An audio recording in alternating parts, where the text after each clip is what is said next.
Hello and welcome back to Zim Boys. So I'm back again with Volstar, and we're just having a conversation off camera about economic issues, and I found it really interesting. The dialogue that we're having, it was really quite interesting, and I thought to record it. So I don't know, Volstar, if you can really remember where we left off, and if we can summarize so that like they can catch up with what we're talking about, and we can move on with the conversation. Yeah, we were talking about a lot of issues. We started with healthcare and so what kind of system would be better, the one that's socialized and insurances.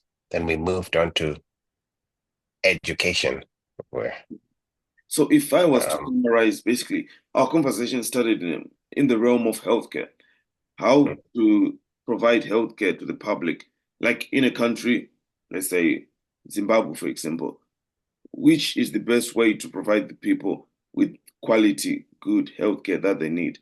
Is it to have like the American system, wherein, as I understand it, you pay a certain amount of money every month, and then if you fall sick, you get treated up until a certain point where your coverage, gets depleted and you have to pay a deductible. Then there's a system like that we use in the UK, wherein you don't pay anything at all. You pay for like dental and like for opticians, but for any other medical thing, you don't get to pay. It's all covered in your taxes and your benefits. It's all in one basket. So we're having a conversation to see which is the best way. And I was of the opinion that the UK way is better because, first of all, when you fall sick, all you have to concentrate on is getting better. There are no deductibles. There's nothing else that will come like a month later, you get a check asking you to pay £30,000 because you fell sick. But then there are other advantages in the American system, or in Foster's case, he lives in South Korea, and he was saying, and do correct me if I'm wrong after this monologue. Um, in Korea, every month you get to pay a certain amount towards your health insurance, and at some point, usually you have to pay a deductible. Usually, you have to pay a deductible for you to get the treatment that you need. Okay. yeah, I'm going to circle back now and go into the argument of which is better, which system is better. To determine which system is better, I use the metric that how much does a UK taxpayer pay each month? It's around 15 to 20% of your income. And how much does a South Korean pay as income tax on average per month? It's about 6%. And your insurance contributions are around 1 to 2% of your salary. So that means in South Korea, you get taxed 8%. In the UK, you get taxed 20%. So if you're a healthy person, if you don't need anything medically related in the UK, the system becomes a bit unfair because like you can go through your life without being admitted with a serious medical condition, which becomes unfair because you're paying 12% more than a Korean for a service that you'll never use. So yeah, Foster, go on. yeah. I think obviously both systems have their merits. Like each one has its own strengths and weaknesses and all of that. Um, but I think you might have brushed on it. I think it just depends on where you're looking at it from. If you're somebody who's Health. contracted cancer, oh yeah. Well, if you're healthy, it's very unfair. There are some people who the worst they can ever get is a cold or a headache for the rest of their lives, and much of it we just brush it off and say, "Oh, personally, I hate hospitals. I would have to be very ill to to Yeah. even think about it. Yeah. Uh, but then there are other cases. I know a person who has to pay close to 5,000 US dollars every month for an injection because she's in a tight spot. I think that person would gladly pay an extra, say, 9% of taxes if they could turn back the hands of time. So I think what I'm thinking is that I wish there was like a hybrid of both systems, right? For example, there are kinds of insurances like here where you pay, then at some point you say, hey, you know what? I've never been in a car accident. I've never, you know, my house that I have insured has never been broken into. So can I have some of that money back? And you get those money back after a certain period of time. If there's nothing bad that happens to you, then you can get not all of it, but part of it. So I wish there could be something like that as well. I think it would be an incentive to say, okay, at least I'm insured, which gives me peace of mind. But in the event that I never get sick, I'll get some of it back. Or even pair health insurance with life insurance, right? Like somebody who's we can calculate if you ever die at one point, we say, oh, this guy never used our health system, so why don't we give it to his, those who are left behind as part of his life insurance of sorts. I think we could have the best of both worlds in the same plate, I would say. So if you had the authority, which system would you go by?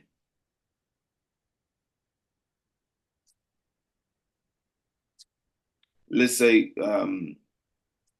you become the president of Zimbabwe. Which system would you? Mm, it's happening. Hello? Yeah, again here. Okay. I was saying, if you become the president of Zimbabwe, which Mm. system would you go by?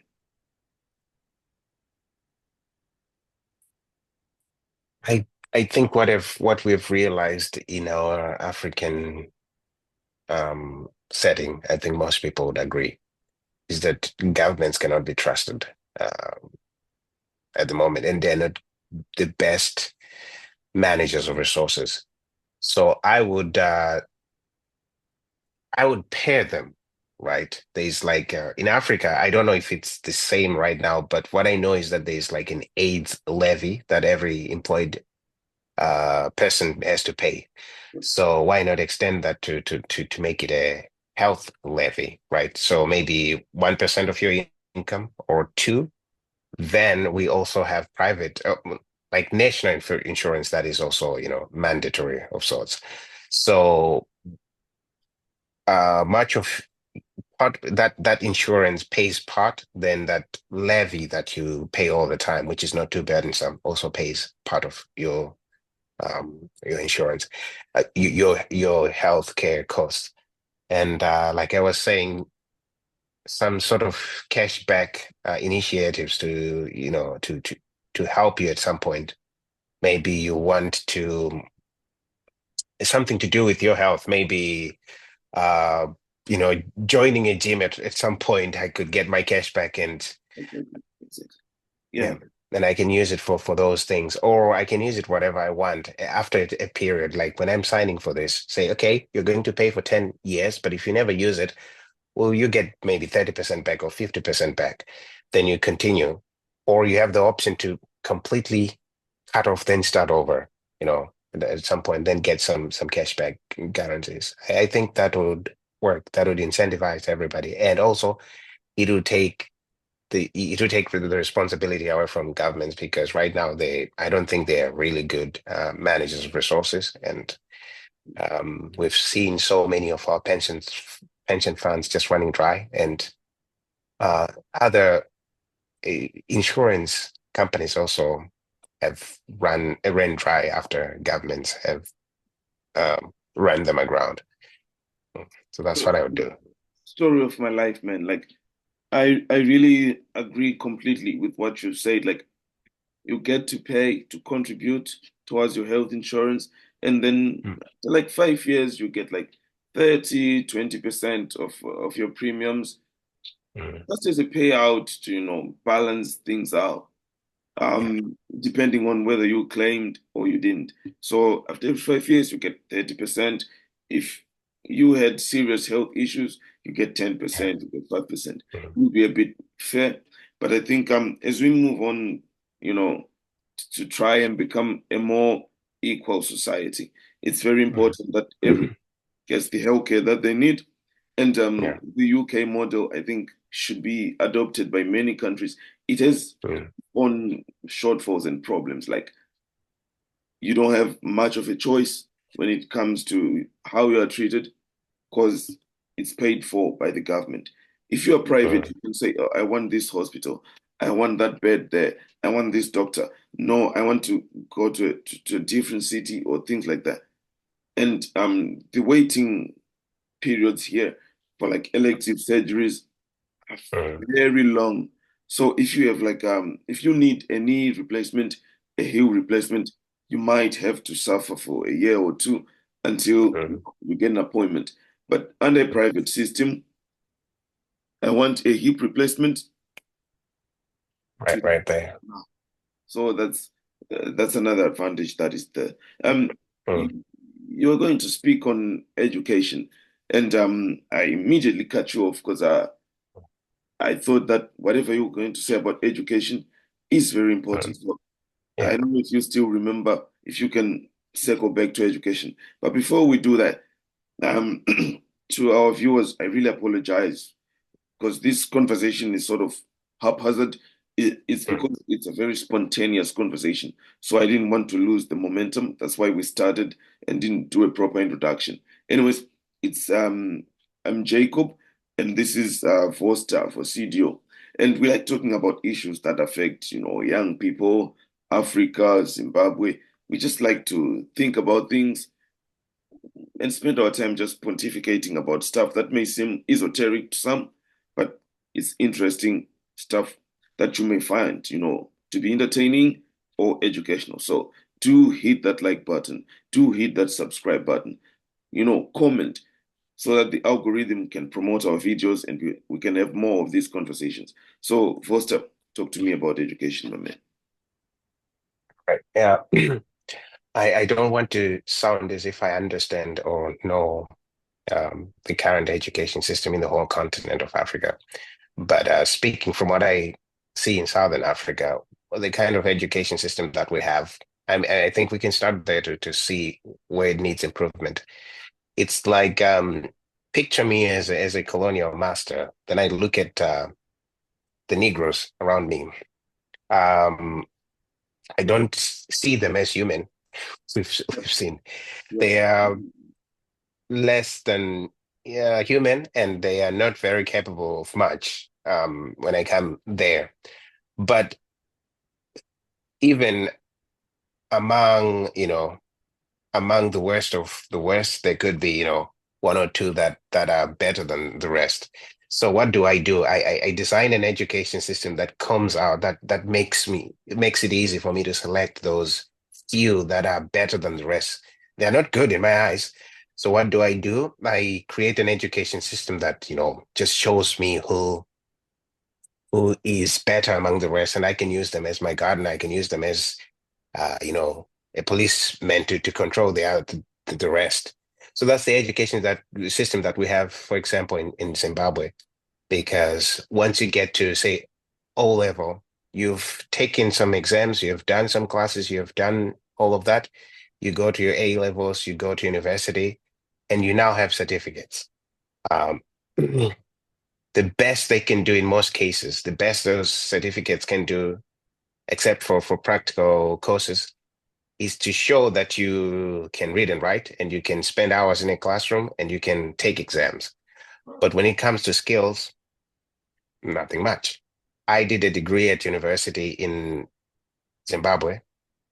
If you ask me what skills I have at the end of the course, I had none. And I would argue that you have computer science, maybe law, and medical sciences, and maybe accounting, those courses. Apart from that, anything else outside of that area, is just so that you can get a certificate. So I think we need an overhaul that is skills based so that once you finish that course, you can say, I can do this. And I don't think many people can say that. Once you finish your O levels, what can you do? You can answer math problems, you can answer commerce problems, but what can you do? What skill did you learn? In most cases, people can't say anything except for practical courses. So that's my take that in a nutshell. Okay, so I had to grab a notebook and take notes because like you were coming up with interesting points and I just simply couldn't keep up. So the first thing you said was the education system that we got in Africa came from tutors and teachers who looked down upon their students and didn't believe that the students were capable of, being productive. They just believed that those students were capable of following orders and just, doing as they were told, being able to read so that they can read instructions, being able to write so that they can document outcomes and, just day-to-day running. But they didn't think that the people they were educating could innovate or come up with anything at all, is it? I think there's an element of that, and also there's an element of actually blocking any type of Oh, proper education, so that the process, if you the way we inherited it and the way we're keeping it is to select people, not educate people. So, for example, okay, I don't want to use our own personal examples, but like for the I people, think most you of the can, as people. long as you don't mention names, Mm, we I can want go I ahead. want to let's I want be let's to. be candid, let's be open in the podcast that we say things Mm, as they are. So just go ahead as long as you don't mention, like, let's say, a third party. If it is about me, mm, please mm. feel Yeah. free. Yeah, I would like to, if I go back to my primary school But sorry and to interrupt you. mm, I have a question now. yeah, So you mean to sure. say that, because I was under the impression that they looked down upon us Mm. in in contempt. They didn't think we were capable of doing anything. But then again, you're going on again to say, Woody, they're also limiting us. That's the part that I'm Yeah, willing to understand. yeah. So much of it was not based on reality. Of course, when they looked around, if you read literature from, colonial times, you can see it plain as day that they didn't really consider us as much. We're just Negroes who didn't know much and who weren't capable of knowing much or amounting to much. However, the reality was is they started setting up schools and just showing Negroes how to use tools. They would quickly learn and they would quickly do their own stuff on their own. So there was an element of both. Firstly, these people are not capable of much, but in the event that they may be, how do we protect our own interests? So I think that's how the education system eventually evolved, that we need to just select the few that are at least. Sorry again to interrupt. This is a Mm, tangent that might not even be related to the conversation, but it's very interesting to me to to get your opinion on that one. So mm. these people, we can call a person who has that mindset, we can call them racist, right? Yeah, you could. And Yeah. their outlook is like, these people who are of a different race, Mm. they are not capable. That's why we are better, isn't it? Yeah. So if someone believes that someone is not capable, is there a need to restrict them? Because that person who's not capable should be self-limiting. You get what I'm Oh, saying? that's the. Yeah. I get it. It sounds like a contradiction on its own, but like I said, it was not really based on truth. It's like, okay, these guys, they can't amount to much, but at the same time, Just in uh, case that they do, just in case, because reality said otherwise. These Negroes could quickly learn things. They could quickly do some other things and this and that. there was a possibility that if they learned, they could, have power in numbers. So what do? You make sure that uh, they don't get that, because education is really important, and it really changes things. If you see the development of Africa, of Africans themselves, largely to education. So you take away that power, but you also need some of them, right, to work as policemen. We need them to work as clerks. We need so you design an education system where you select just the naturally gifted ones, which is like a small portion of the population, of any population. The naturally gifted people are like 1% or less. So your education system is around that. So if it's actually meant to educate, then that's a problem, because even the 99% who are not naturally gifted, they could become, proficient in different ways. So you design an education system that just selects the better of the rest, the ones that are, it's not even that much outstanding, but just slightly better than the rest. That's You select them, then you make use of them. Then in the process, you actually emasculate the other 99%. You can see how important the O levels were in our country. And still to this day, they have like that, selection power to them. If you have them, you're better. If you don't have them, you don't even have a say. You shouldn't speak out loud. So it was a very ingenious structure, but it only benefited the colonial master. Sadly, we have just continued with the same system. So, how has our current government felt incentivized to continue in that system when its core philosophy that is predicated on no longer exists? What does the current Zimbabwean government, or most governments in Africa, what do they benefit off of having a population where people are only educated in the sense that you've said, instead of being Mm. educated to innovate? Is it a conscious decision that they've made to keep people to keep people down, just having core skills but not being Mm. innovative? Is it conscious? Was it a conscious decision, or is it just that people are just sleeping on the wheel?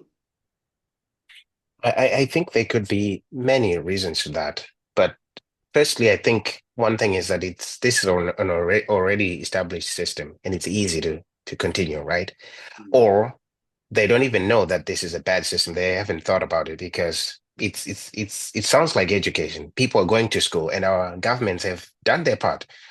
Let's be honest, like they've done so well to try and train teachers and to build more schools and do all of these things.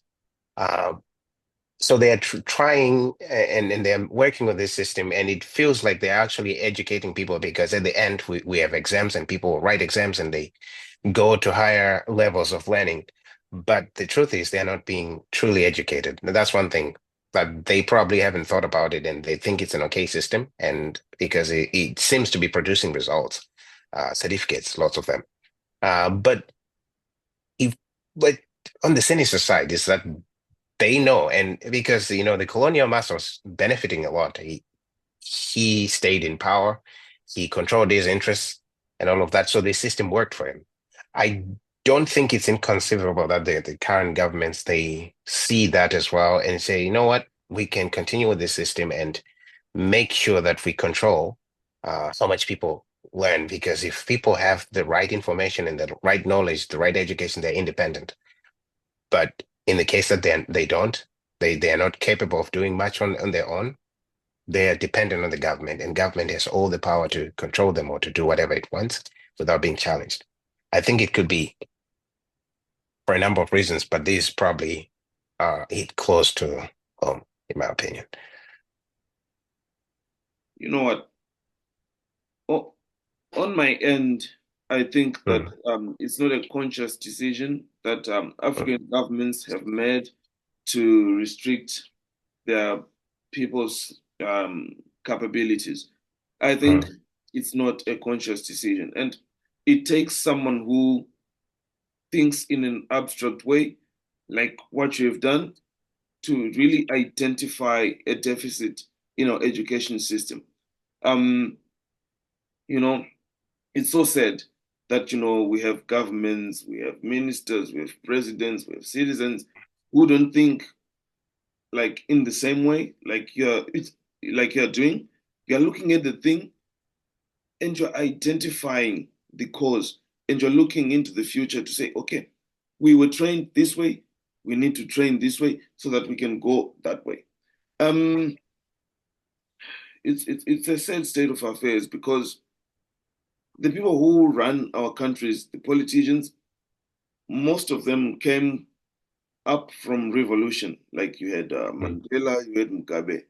Their purpose was to free the people from colonialism. mm, After that, those people are not really well placed to manage a society like the mm. society that we're in now. And they're simply not equipped. They're ill equipped. Yeah. They don't know how to Mm. deal with it. And it doesn't even cross their minds. And when I say they, I'm included. I hadn't Yeah. thought With it our through, include. but it makes sense. It Yeah. makes sense. Um, we were not educated properly. We were not. Because I myself, when I trained to be a nurse, it's basically following orders. Mm. We don't do any research in Zimbabwe. We don't Yeah. do any research. We wait for the Westerners to say, oh, Oh we yeah. have monkeypox. Here's the vaccine. Mm. That's when I snap into action. When the Mm. vaccine lands at Robert Mugabe International Airport, I know what to do. I You know what to do know with it. the cold chain. I know how to Mm. administer. I know the side effects. I know this. I know this. I know this. Mm. But no one is making an effort Mm. to develop that vaccine back home. If we have engineers, instead of pioneering wind energy and solar energy, no, they wait Yeah. until the solar panels land at Robert Mugabe International. Then they snap into action. And They connect, they yeah. assemble. So it's so sad that, this is the situation that we're in, but at least we've managed to identify the problem and we can really start to think, how do we get ourselves out of this situation? I was in this Mm. Twitter space the other day, and I used to approach these things from a political angle, so to speak. But then I took a different approach that day. When I would go into that Twitter space, it was full of ZANU-PF apologists. Like, Mm.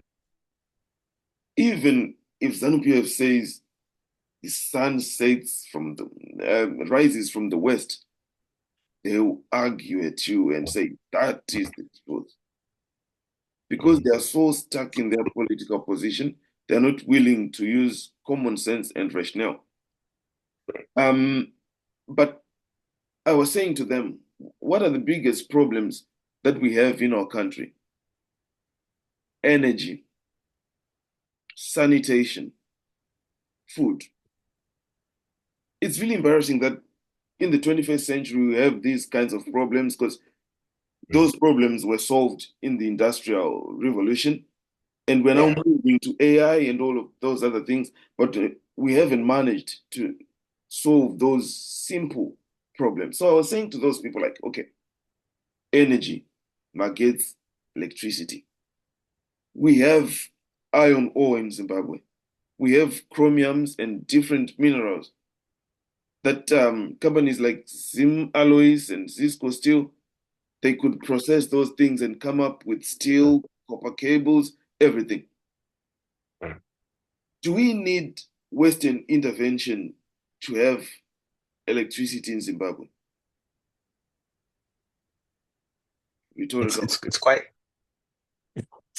it's quite sad because and evidence about the continuation of the system that I was talking about is portrayed by what you're saying exactly that. Um, it's just that our society, we don't believe that there are actually good people among us who can solve these problems. I think they are. When have you ever, let's use our Zimbabwean example. We have troubles with water in cities, electricity, and pretty much any area. When have you ever heard any of those heads of those departments being fired for incompetence? Never. People saying, "Oh, we have not had water for the last 6 months. The guy at the top has to face the X so that we can find somebody who might be capable of solving these problems." Mm. So I think that the relaxed nature proves this, that, oh, what do you expect him to do? I don't think anybody can solve this, but I think there are people who can, um, especially if they can be trained. And you see, you were talking about research a while ago as well. It's actually even way sadder than that, because Sorry, if you sorry. are in, I was yeah, talking about, I didn't quite catch you well there. I was talking uh, about, a research, you were talking about research, like we don't do research mm, in them. mm, Uh, we don't do research, and we can't do research because of the system that's in place. A lot of students abroad, they're doing their PhDs abroad, and they want to do research. They want to use their country as an example, for example, as a case study, so that they can create information that's useful for policy making and all of that.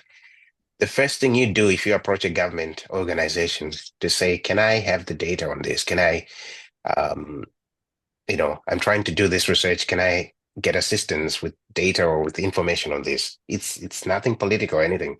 The first question you get asked is, who gave you permission to do that research? mm, And it's the bulk of people. And I want to tell you something. If you look at most PhD theses that are written about, Africa, and by African students, chances are they just cooked that data. It's not real data, because when they want to do legitimate stuff, they get stopped right, left, right, and center. So you are exposing our secrets. Who sent you? Who gave you permission to do it? Uh, yeah, all of those things. So this is system we find ourselves in. And it's not pretty.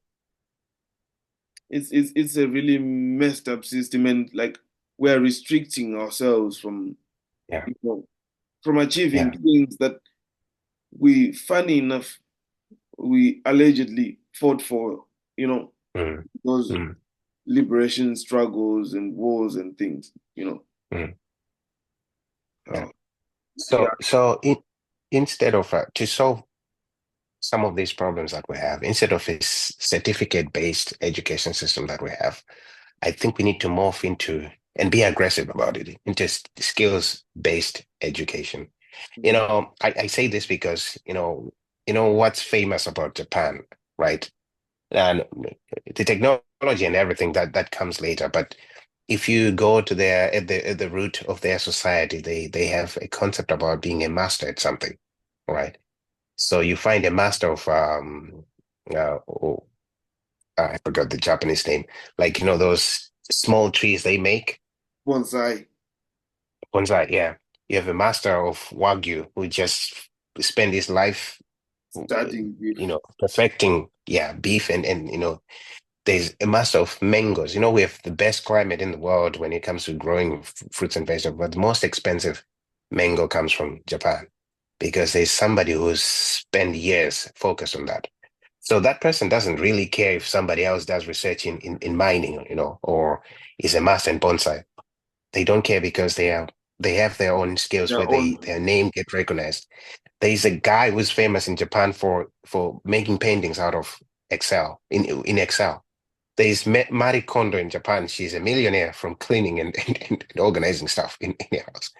So there's that concept of, skills. What skills do you have? Um, and you focus on it, and you perfect your art, and you contribute to society. And I believe that everybody has, an area of they can excel in.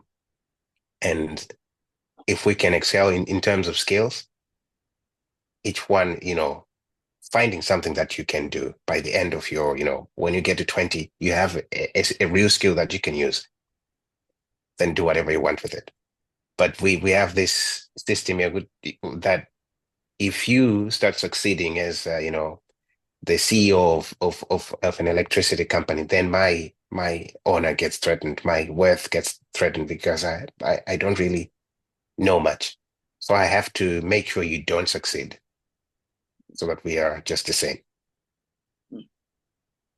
So it's a sad So situation. that's quite interesting. Like to actually identify that on top of these things that were thrust upon us, like colonialism, we also have culturally, we also have things that we do culturally that restrict us from progressing Yeah, as a society. Like we do. if someone is a master of this in our society, they get so much scrutiny. They They get do. looked upon with suspicion. Mm. Yeah, it's a messed up situation. So Yes. how do you think we can solve it? I know it's pie in the sky, wishful thinking, but I think these are conversations that we should have because we are the Zimbabweans. The future Mm. is us, and it might feel hopeless at times. Like when you look at the situation, it might feel hopeless, but it's worth it to spend time actually trying trying to come up with answers on how to solve our problems. Yeah. Like the issue of electricity that I was speaking on. My point to those guys where they were saying, "Oh, we have sanctions. Sanctions destroyed our country. If not of sanctions, we could have done well A, B, C, D." But I was saying to them, we have, like I was saying, we have the chrome, we have all the alloys, we have the steel. You don't need an engineer from Germany to Yeah. come up with electricity. It's the simplest thing. Like it's a generator with copper wire and magnets. The only thing you have to figure out is how do we get the kinetic energy? Mm. We have coal, plenty of coal in one game. And Yeah. with people who are allegedly educated, but they don't, it doesn't occur to them. Imagine they had electricity in the 19th century in Yeah. Western countries. What else do you need? We have the coal, it's there. We have the copper, it's there. Yeah. Why not make a generator? I think if you, right now, today, if you ring a young boy who knows science in Zimbabwe, like let's say maybe a form 1 or 2, and you give him instructions, he'll make a very small Mm. electric generator, very small. Yeah. Can you answer me why is it that we don't have electricity? It boggles the mind to me, Foster. Mm. Honestly, Okay. we have the tools. Yeah, And but that's I don't know, maybe I'm okay. not being practical. Be open to completely criticize me, but am I Mm. approaching the issue of energy, electricity from a reasonable angle? Or maybe there are some things that I'm oversimplifying. I don't know. What's your opinion? Obviously, I agree with your angle. I agree with your 100% because, like we were talking a while ago, I've not seen anybody getting fired for incompetence when they're running these, utility companies or they're running these universities and all of that. Um, so are very much capable of doing this, but um, we we have a bad system that does not reward excellence, that does not reward competence. Um, and with it also goes back to the education system that I was talking about. You get rewarded for writing a test and for uh, finishing an exam. I don't know if you remember this. We were in grade 6, then one of the teachers said he'll set an exam that's so difficult. And one student, which is yourself, challenged him and said, "No, I can do it." And he marked the exam and brought your piece of writing, and he made a mockery of it in front of the classroom. Yeah. And however, you probably wrote the best composition in your life, and you probably could have, yeah, you could have written the best one, but you still have found a way to strike you down. Um, so we have that system from the beginning. Like, how do we award, Let me ingenuity? interrupt you on Mm, that one. Let me do a little story time. Please mm, save, put a comma where you were. Let me do mm, a story time. So there was this teacher. Um, for some reason that's beyond me, but after this conversation, it actually makes sense. We had this group that we had, you, me, Brilliant, and there would be a fourth person just alternating, but that was the core group. So instead of supporting us, some of our teachers felt intimidated and mm. emasculated instead of feeling proud that like these guys, they're grasping things, they're curious. Some of them felt emasculated. Fortunately, we had one very nice gentleman who supported us. But one of those nasty teachers, he came and said, I'm going to make a very hard test, a very tough test. No one will pull through. And like Foster said, I was like, yeah. So the question was about a memorable day that you had. And I sat down and I wrote a memorable journey, a memorable day that I had. But for me, the memorable parts were, going to Mtare to do a quiz and then coming back. So I was explaining just how memorable my day was, how much fun it was on the bus, things we were learning, sightseeing and everything. That was interesting to me. And the guy came around and said, You wrote Jenny by bus. I, Anyway, I, I didn't I didn't know the contents of I just remember the in a nutshell the it, whole it, experience, it, but it, it's a but traumatic you know experience, man. That's why I remember it. Like, I was beyond shocked. Like, you are a teacher. You should know. mm, Anyways, you know carry you know yeah, I remember that because when I'm reading a book about productivity at the moment, and what I read yesterday was a similar experience of a guy who was told the same thing by a teacher. But eventually the teacher changed his mind after he read this piece of writing. Um, and then I saw how different the ending was between you and the other guy. But that's the thing. And another scary thing is that I remember people jeering and hee-hawing with uh, at you being humiliated that day. I don't yeah, know if I don't remember it correctly, but that's the thing. correctly. Yeah. That's the thing. Everybody who does well in our society, we're just waiting for that moment when they slip or when they are put down, and we drag them even further to our level because we can't stand somebody being better than us. So we were talking about electricity and energy. There was a guy who was doing things well in our country in the as an energy minister, and you know the end of the story, and he got fired for it, for his troubles. And I would be lying if I said everybody was laughing at him. A lot of people sympathized, but we soon moved on. And the guy is in the recesses of history as we speak. Maybe one day you resurrect. But that's what you have when a lot of people don't have something to take pride in.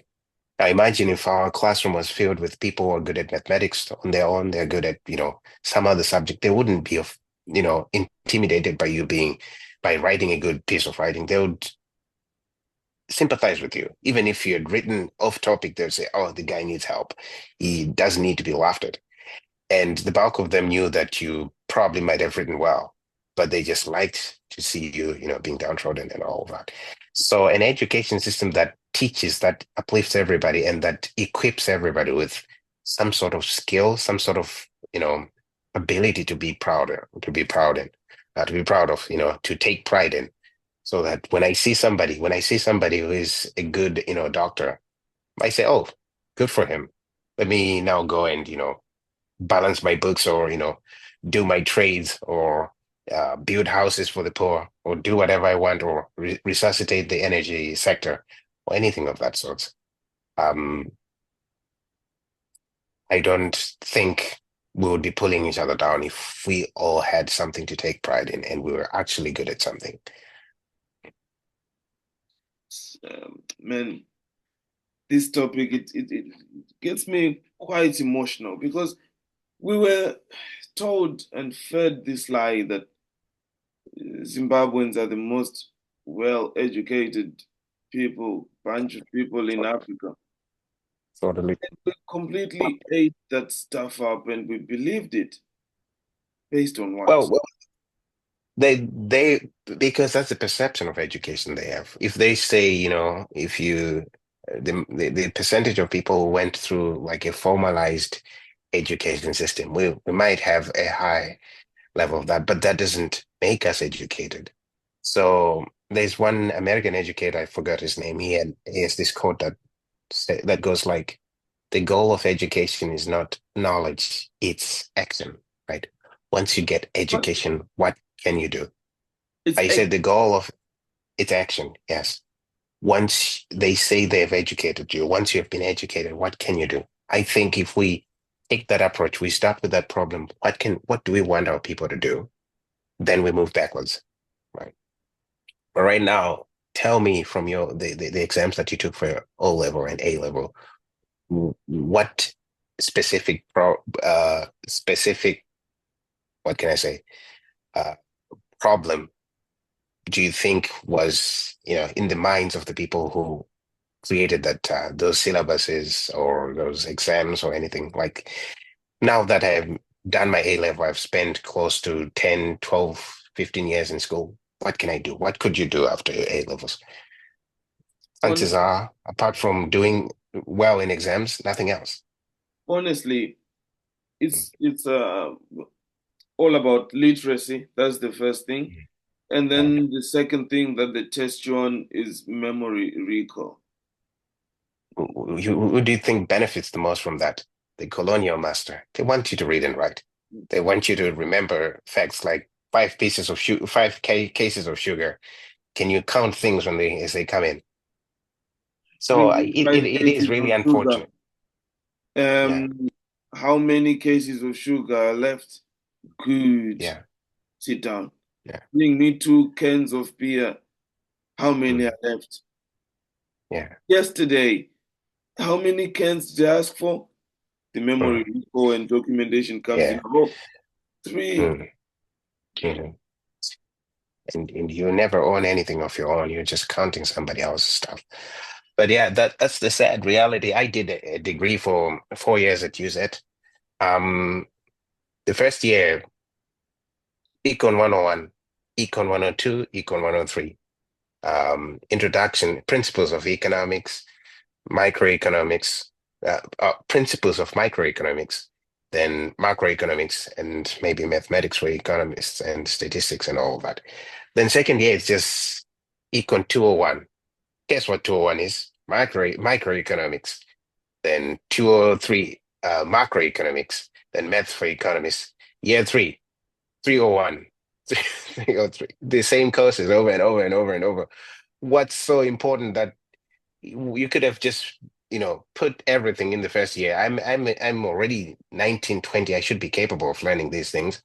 Then other than that, these are principles, right? Theoretical stuff. Now make me be practical about this.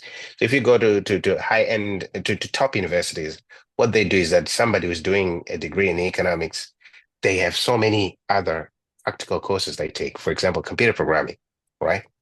Mm, So right now, computers are doing everything. Once you finish your degree, you can, deal with economics problems using a computer. You can write programs, you can write code, you can, do all of that. But with an economics degree that just read books about economics, what can you do? You're of no help to society. You do have a certificate.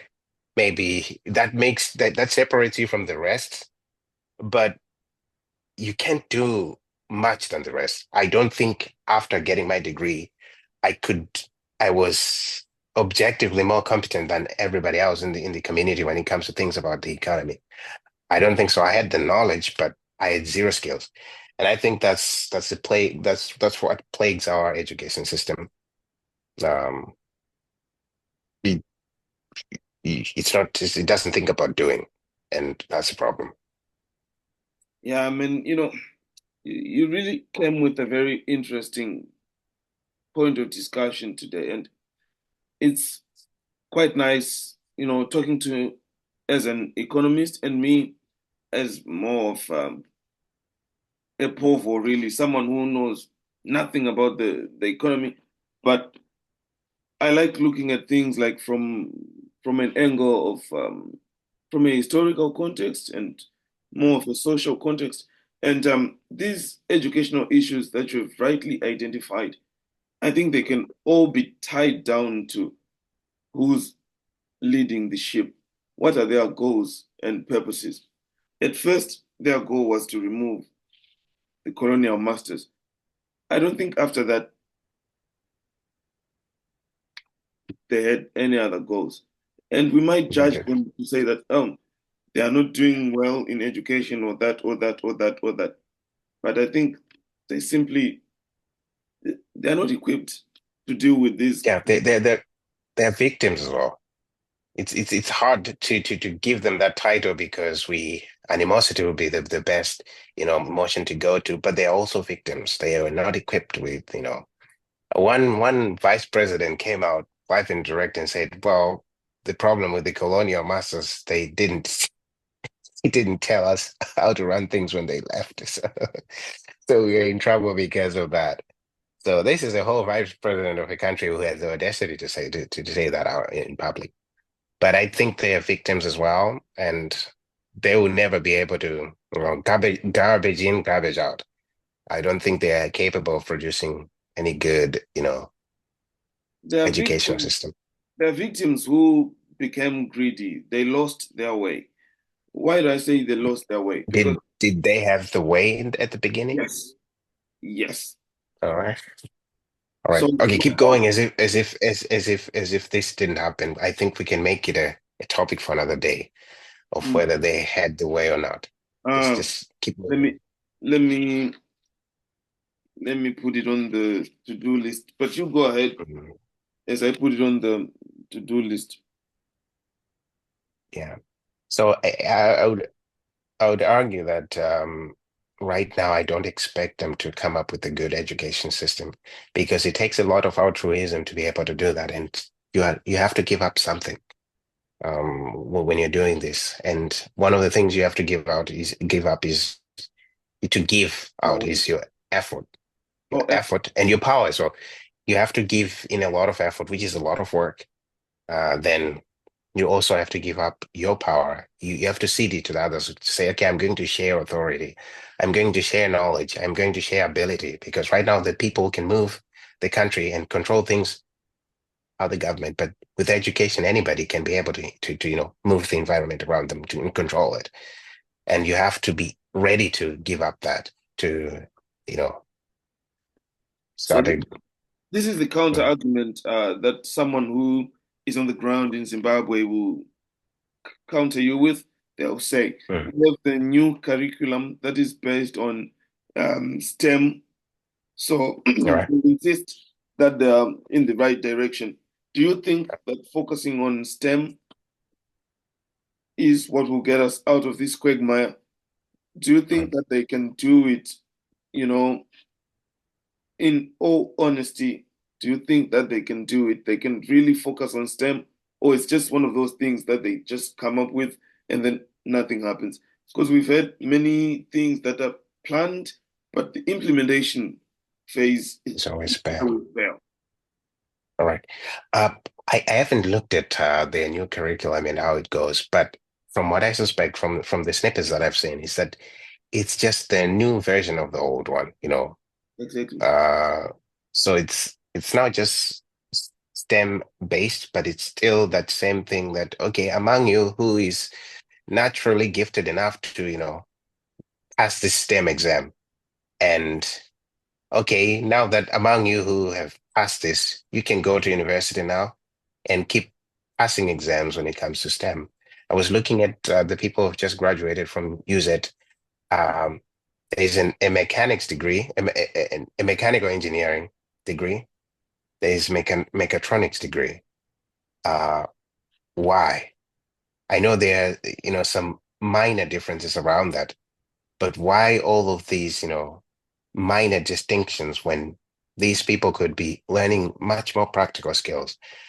Um, but what I'm trying to say is that it's STEM based, but it's still the same thing. It's still about, finding the naturally gifted. It's still about, uh, making test taking machines. Oh, not making, discovering them, because it doesn't change you. If have you ever seen somebody who wasn't, doing well in primary school naturally, who ended up like just dominating when they went to O level? I've not seen in myself. I've not seen anybody being changed. It's just people who are naturally gifted who get points less than 10 at grade seven. Then they get more than five O levels. Then they get a few points at A level. Then they go to university. Naturally gifted, it's just like, oh, we see you, we see you, we see you. That's what the system does.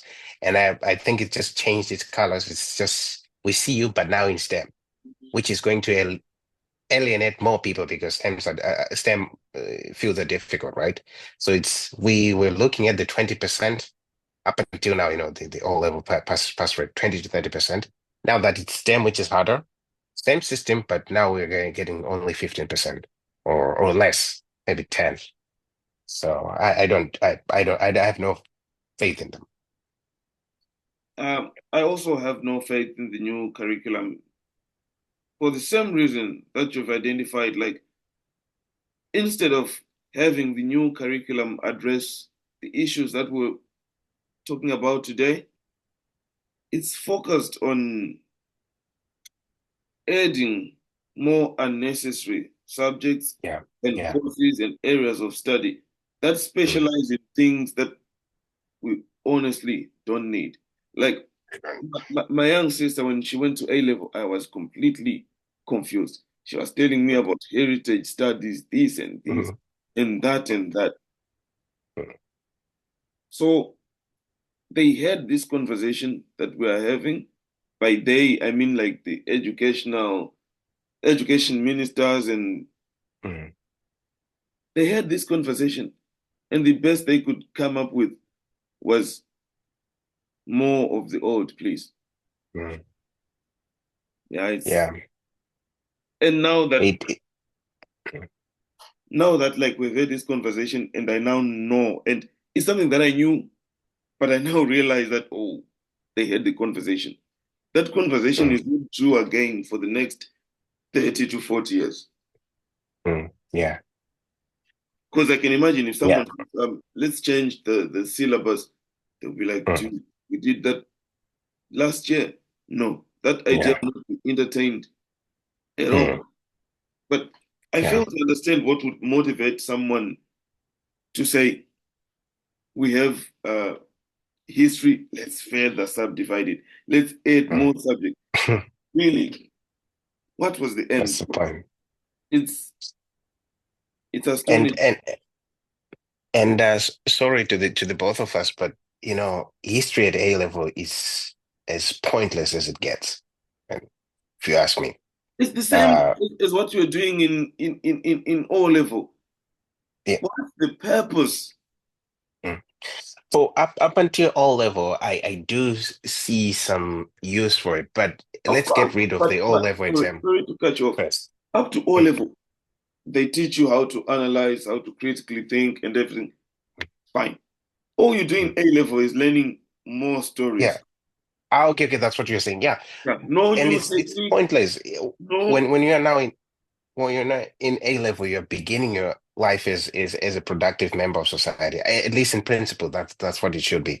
But if you're still learning about Napoleon, what are you doing? You're just, retaining knowledge because once I know about Napoleon, what am I going to go out in society and do?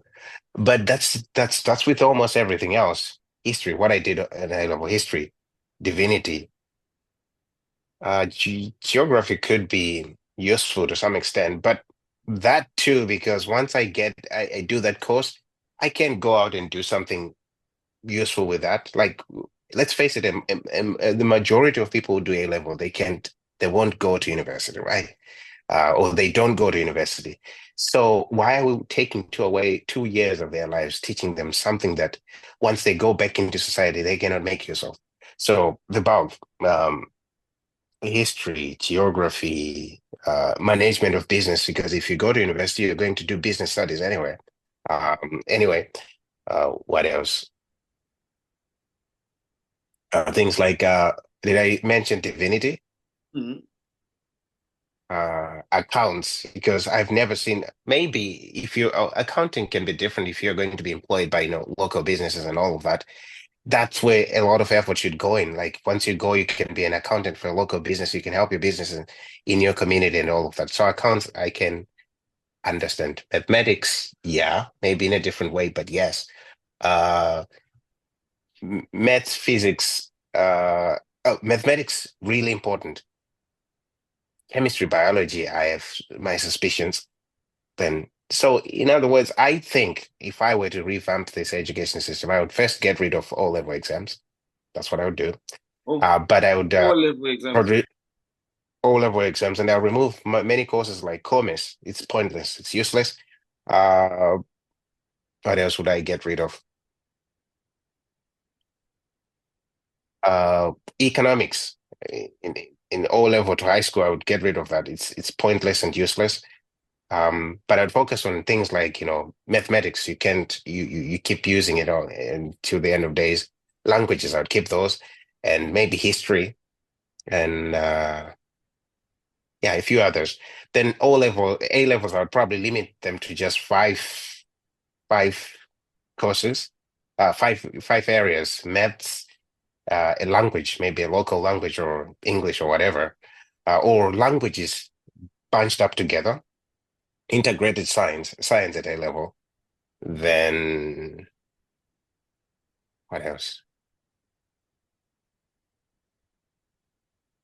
I don't know, maybe, but just five, for example. In integrated science, we have physics, we have chemistry, we have Biology. what biology. We may put maybe separate geography. We need that, but Actually, why? I think geography should be tucked into integrated science. Yeah, Will fit yeah, perfectly, comfortably. yeah. Yeah. Then maybe two practical subjects. Two practical computers are really important right now.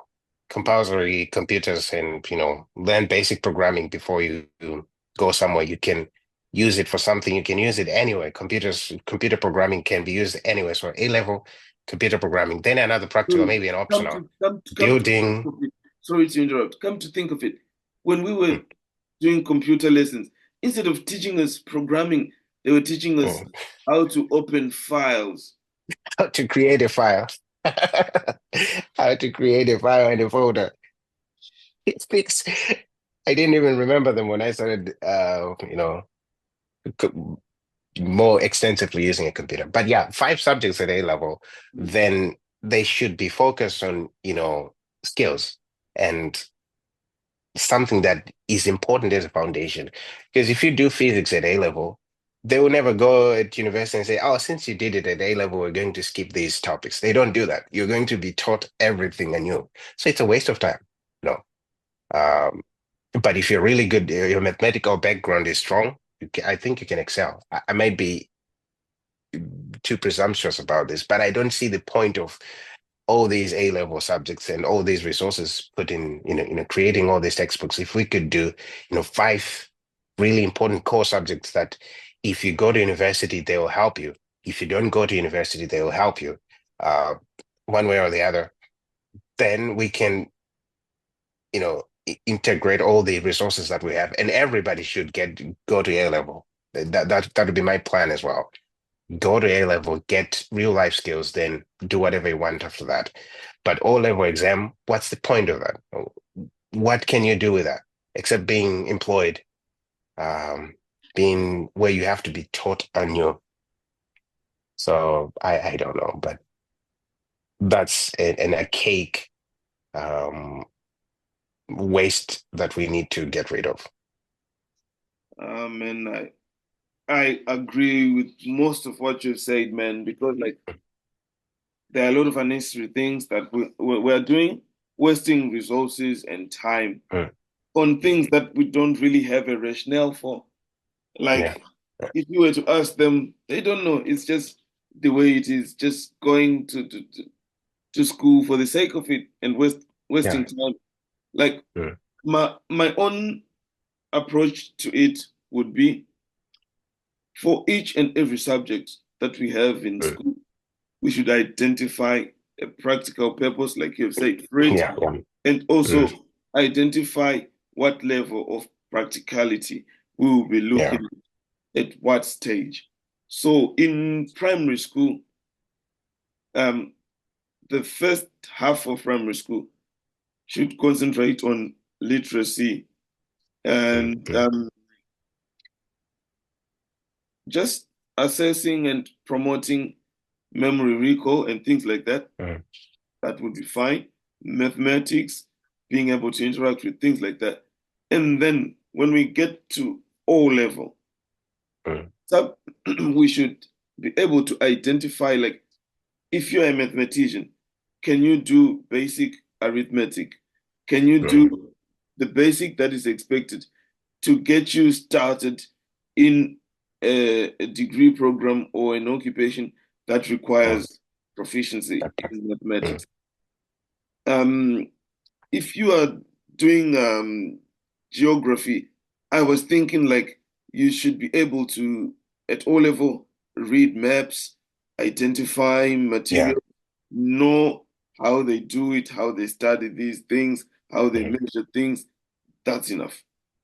mm, But you had an even better idea, like we can tuck it into science. Let's put it there. yeah, Once you're able to do that enough, because mm, there's not much gained from, okay, let me go to history. History, if you go to history, you should be able to analyze, think critically, and you should be mm, able to interpose, interlace historical figures with modern figures, and also to put mm, yourself mm, in the place of historical figures yeah, to mm, help you, in your day-to-day life. mm, Once you are able to say this thing, to analyze, like history, it's all about saying, okay, so there was Misty Stick.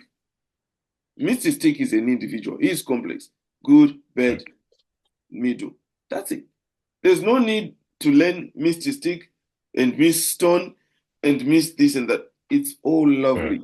It's knowledge that will empower you, but it's added ons, added ons. So yeah, I don't I understand. think our syllabus is too cluttered. We're wasting It is. resources, and we Mm, certainly can do better, especially your approach of the five core subjects. mm, It yeah, would really help. And also, we need to cultivate a culture mm, of innovation and thinking. yeah, Because mm, I find that in our society, when someone asks, why is this being done this way? mm, The teacher will feel offended, like you're overstepping your mm, bounds, instead of saying, yeah, but really, what do you think? How can we make the job easier? How can we, and you mm, come up with ideas. But in our society, mm, like, as soon as you question, that person will feel offended. And they'll also feel yeah, offended at the fact that if your idea works, they'll look like stupid because they yeah, didn't think of it before. I Yeah. wouldn't think about it. It's really an interesting journey to take, but you'd see that at the end, everybody wins if we were to, revamp the education structure and make sure that it works. Everybody wins. But a lot of us are short-sighted. If you become successful, I might feel threatened, but the truth is, I'll benefit in some way or the other. What I always say, or what I always think about, is that you can't have a world-class country without world-class citizens. Man. You, let's face it, Harare was interesting in the 90s and all of that, and it quickly deteriorated to the state that it is today. Uh, there's no mystery to that. There's no mystery. Um, if you still have people who find it okay to go, I'm not bashing on anybody, circumstances put them that way, who feels that Oh, it's you okay know to what? bring, hmm, Go on, go on. right, a person who feels it's okay to come with, firewood and start cooking sadza in First Street, and they don't feel like they're violating the sanctity of the place. There's nothing you can do about that situation. You can now indoctrinate an adult, but that's the majority of the people, and the people passing by, they don't see any problem with it. In fact, they support those kinds of businesses. So they say, "Oh, let's build new roads." Yeah, do that. But still enough, they'll be littered with litter and all of that. Uh, let's do this and that. Yeah, do that, but it won't work. About kwachu kwachu, people just destroy things for the sake of it. So that's the first step. Like, let's educate people. And people are properly educated. And I'm not saying that people who went to university don't do that because they are not properly educated themselves. There's no difference. Okay? If you go to use it, if you go anywhere, still the same old people, and we're all victims. And this issue of a world-class country Mm. needs world-class people. It Yeah, perfectly sums up the whole situation yeah, because we are comfortable with certain standards that are mm, way below what we yeah, deserve. Or perhaps what we deserve is what we have yeah. That's currently. Um, exactly. but I'm of I want to go back, Foster, to what you Mm. said about Yeah, thinking about the future. mm, I think that's one area where we as a country we fail. Is it because people don't want to think about the future? Because if you think about the future, by then a coup would have happened and you'll be out on the street. So instead of thinking about the future, it's much better for you to get in a position of power, get whatever you can, and bounce. But what people don't understand, as you rightly highlighted, is that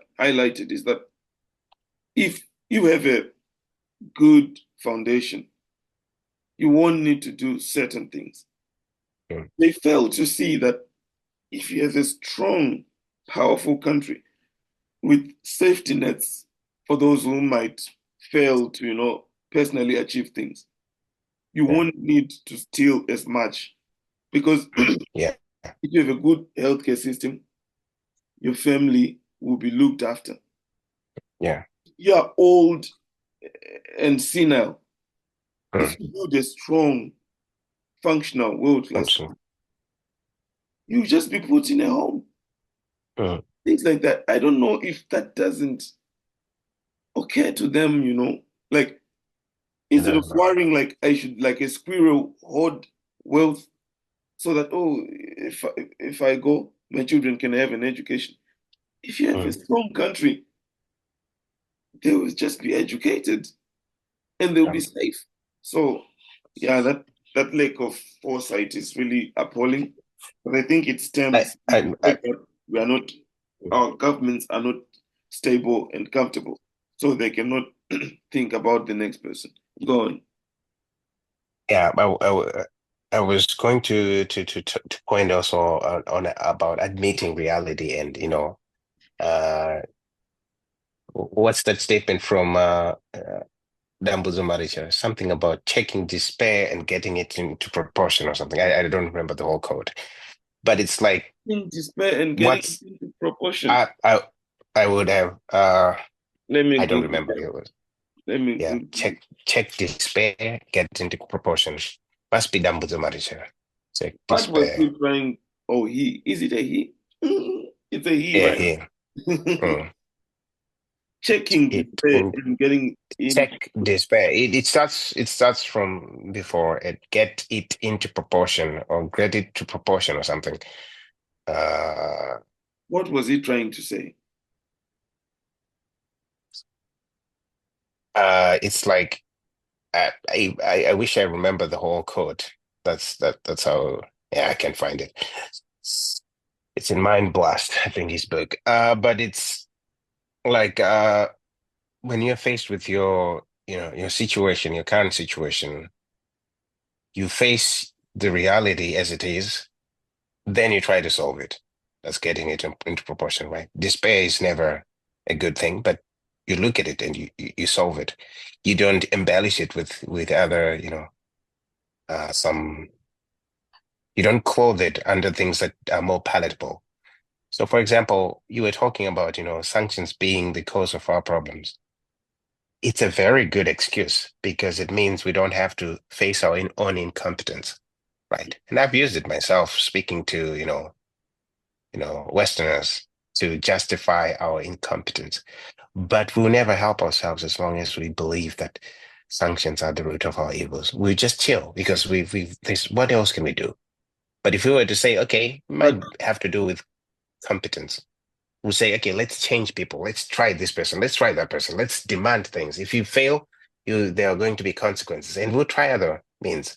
But because we're embellishing our problems and we're painting them into something more palatable, something that we can easily live with, we are not solving our problems.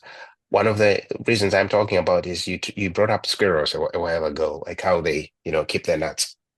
Have mm, you known that squirrels from down in our on neck of the woods, they don't do that?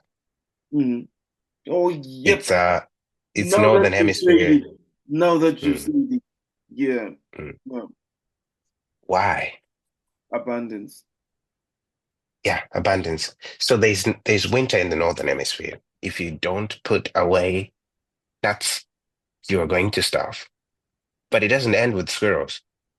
It Mm, also goes to civilizations and societies, right? If you don't build a castle, you will freeze when winter comes. If you don't um, put in measures of storing food when it works and writing down records, you will I, starve and I, die. I But once, for let me, sorry to mm, cut you off. I once had the same opinion as you do, but then I mm, got stuck. Carry on. mm, yeah, so you find that it's very interesting that either civilizations thrived where there's a desert and people and there's something like the Mesopotamia River. What's the name of the river? Uh, the Euphrates. Indus, Euphrates, yeah, and the Nile, or where there's snow and winter, very cold winters. So they give you a sense of agency. They give you this need to quickly come up with plans to survive when things are no longer there, and they thrust you from the what's it called, the primitive industry. People say the primary, secondary, tertiary, and services industry. I think there's one before primary, which is the primitive industry. That's what I call it. It keeps life. It keeps us alive for what it did with us. But what it does is that sense of agency did not evolve with us, and we don't have it to this day. But what do we do with that reality? We don't ignore it. We don't scrub it and brush what would they sweep it under the rug. We deal with it.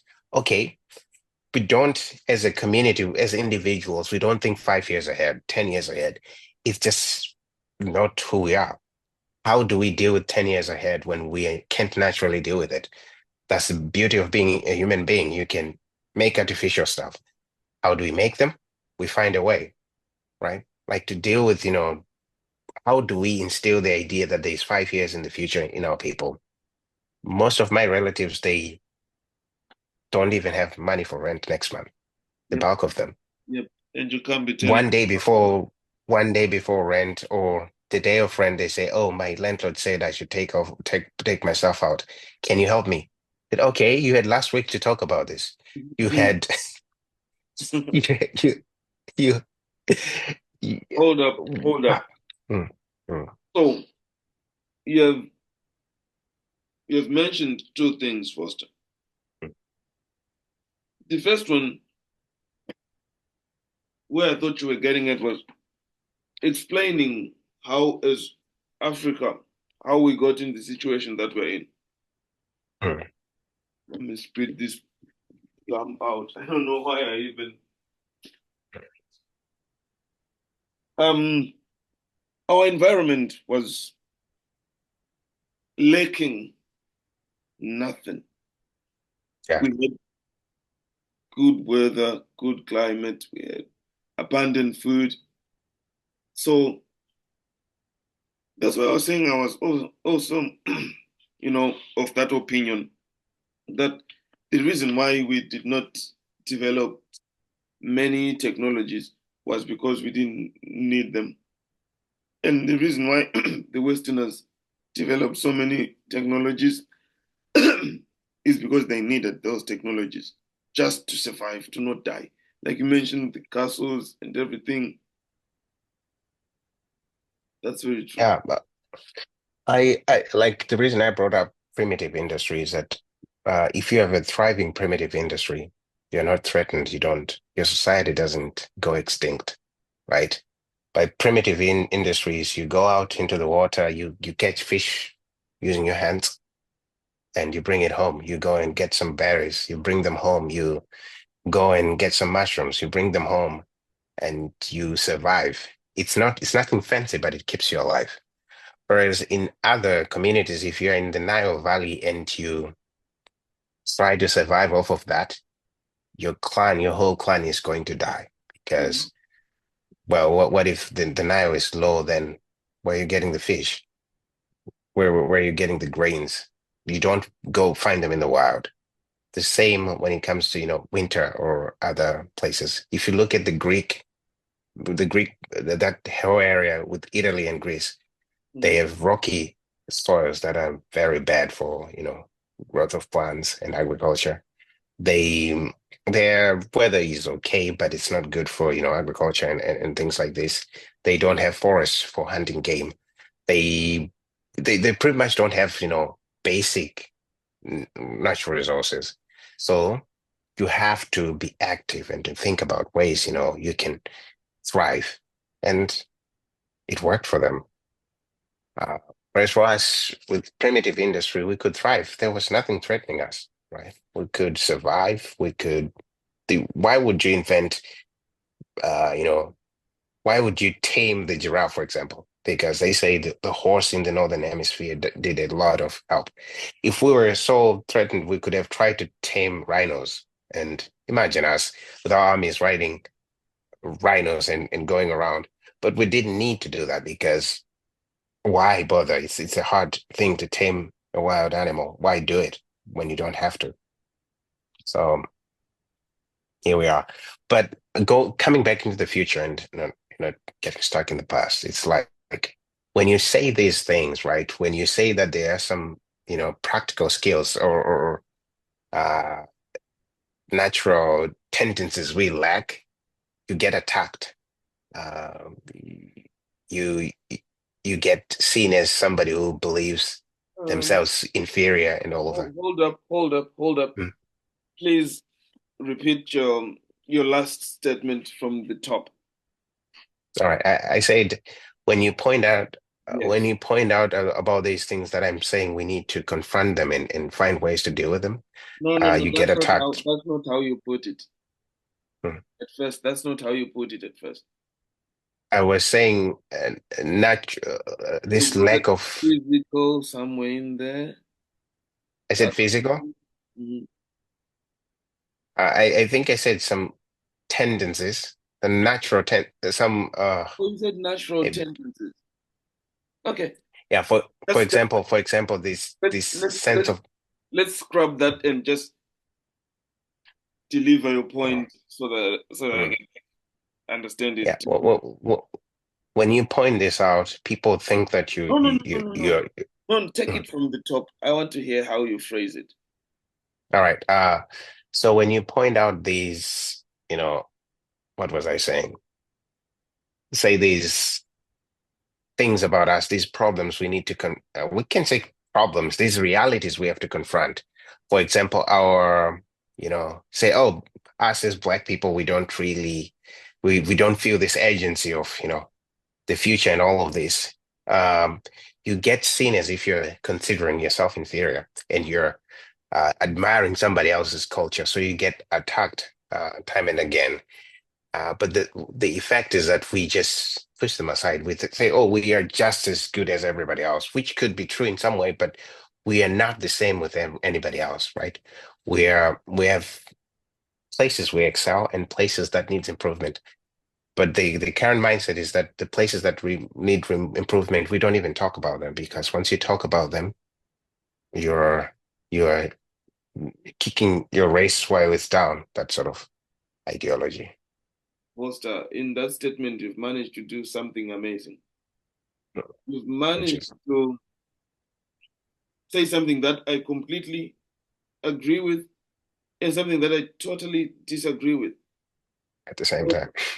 in the same sentence. Mm, The thing mm, is, mm, we do lack agency as a people. mm, That's very yeah. true. Mm, Very true. But when you bring out that,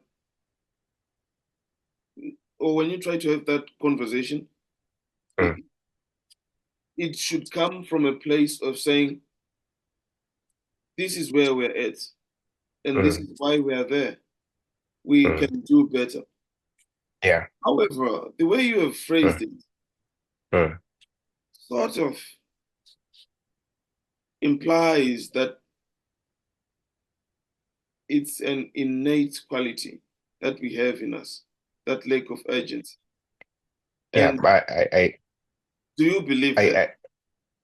I, I believe that. I believe that the environment made it so. Environment, yes. But the way you put Mm. it made it sound like it's an innate shortcoming in us. You Oh, dig? What I'm I saying is, wouldn't say, I mean, given this reality, it might look like a shortcoming, but it's a part of us, right? So we can do whatever we want with this. Should we just ignore it and pretend like it doesn't exist? Or we find ways to, we have a world that requires it now. We can't keep living without it. So, but we might not have it. How do we deal with that? How do we work around that? I think that's the conversation we need to have. But the conversation that I constantly tend to see, maybe it's just my sphere is not wide enough, is that let's not even point those things out. Let's completely find other reasons to explain these things that do not, point back at us. I think Let's it, it, uh, it, it all boils down to how you put it. If you explain to someone that, it's not something within us, no, it's the environment. You feel me? It's the environment. the way I see the role of the environment is that the environment trained us that way, right? So this no longer has anything to do with the environment. It's now something that we possess, just like our black skin, for example. Um, it's completely what the environment required, and that's how we could survive. And that lack of agency could be a survival instinct that we had, and it was useful at one point, and it was our strength at one point. That's why we're still here. But right now, we're living in a different world. How do we put ourselves into that world? Uh, Um, that's that. problematic territory that you are heading into, my man. Yeah, I know it's scary to think about these things, but I think the only way we can find ways to come out of these, these quagmires that we are in is to confront the hard reality and say, okay, how does this work to our advantage? And I think most societies that do that, they succeed. I agree, but if you are to be given the chance to talk to someone, do try to phrase it in a way that shows that it's not that some people are more innately more intelligent than you. No, innately more than you. No, it's not I'm not talking about intelligence at all. I'm talking about, for example, we're talking about the sense of urgency that we're talking about, or, thinking 5 years ahead of time, or maybe a few. That I don't think that has any bearing on intelligence at all. And I don't think in itself it's a flaw, but I think the world now requires it. And since, for example, if the world requires, uh, oh, this is a bad example, but I think the world requires it. This important skill, which we don't have, but we can find ways to work around it. Right? We can find ways to work around it. But what we shouldn't do is to pretend like we don't have that, like that reality is not there. Yes. it's something that I'll need to think about at Mm. length. Yeah. But it has to do with intelligence because back in the day, the Mm. conditions were different. Mm. So it was acceptable or whatever to lack agency Mm. because that's how things were. But Yeah. now things are different and we Mm. still lack agency. It means we're failing to realize that we need to wake up and Yeah. assess and adapt accordingly. Mm. Because it's not But easy. We've it's like a skill that we've built up for so many years, and it was very useful in those terms for thousands, for hundreds of thousands of years, if you may hazard that. So it's not something we can quickly get rid of right now or do something. That's my point. That it's not it's part of us, like our black skin for example, our brown skin for example. But it's not a flaw of that's ours. We why at can, first I used the word innate. Like I was like, oh, so you mean that lack of yeah, agency is innate, and now we are yeah, it's now juxtaposed to our skin, which means like the lack of agency it's in us. That's something I yeah. that's something I completely disagree with, my man.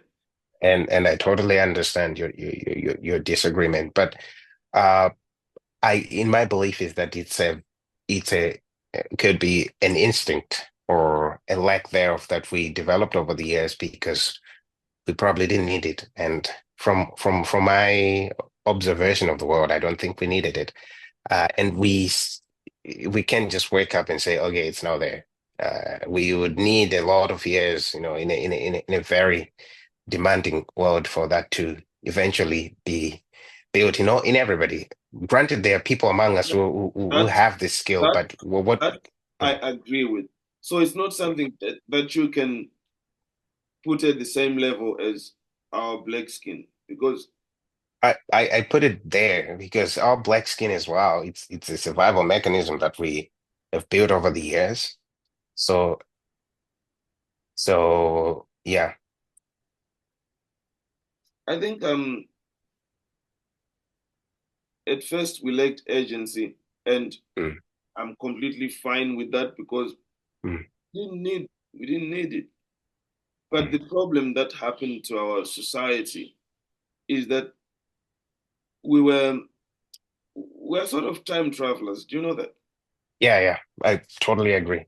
If It's so I totally, refreshing to talk to someone who completely understands, like what I've said right now. mm. Man, I haven't, Let me I ask, are you haven't, talking I about haven't, time traveling? Well, when it as comes in, to say we're in our own society, then suddenly colonialism happened, amen, and amen. yeah, And I'm actually that's saying, man, it's quite refreshing to talk to someone who understands, like on that level, man.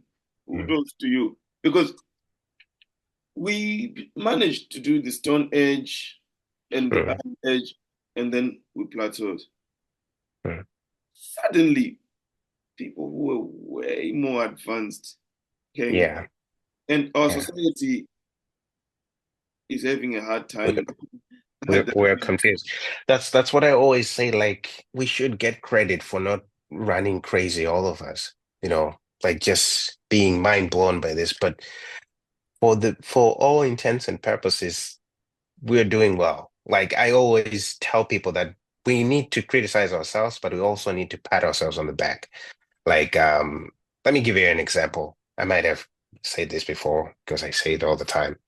When uh, the people in the British Isles, they started rioting after colonialism by the Romans, right? They couldn't read and write before them.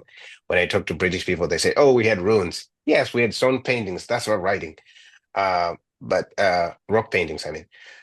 So the Romans came, they taught them how to read and write. This is maybe let's say 100 BC, 100 AD, Pagawagwa, when they built the Hadrian Wall. Then, but they came before that, maybe somewhere in the BCs, and colonized and spread their own information. By 1800s, in the Industrial Revolution, I checked the literacy rate then. It was 20%, 18 to 20%. This is after 1,800 years or 1,700 years, depending on how you look at it. As the Berlin Conference was about 140 years ago. It's not a long time. It's not even 200 years, maybe more than 140 years.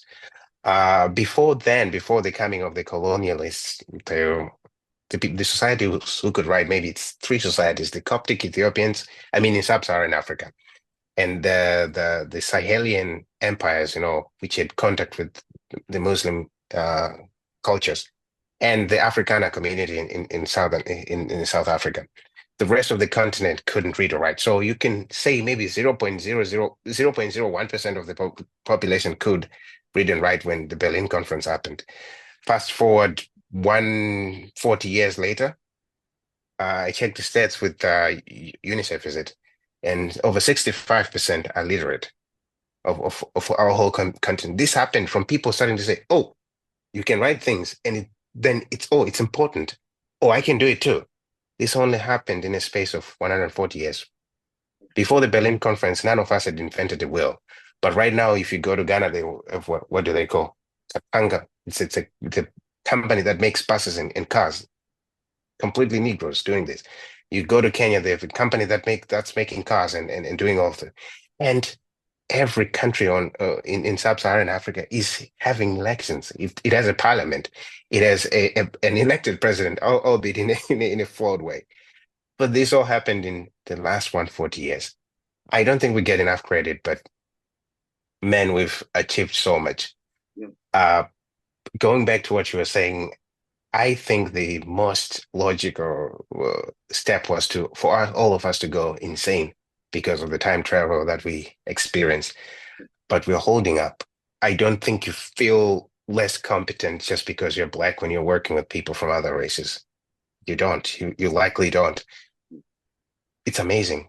This, which brings us back to our position. We are quite capable if we know what to do.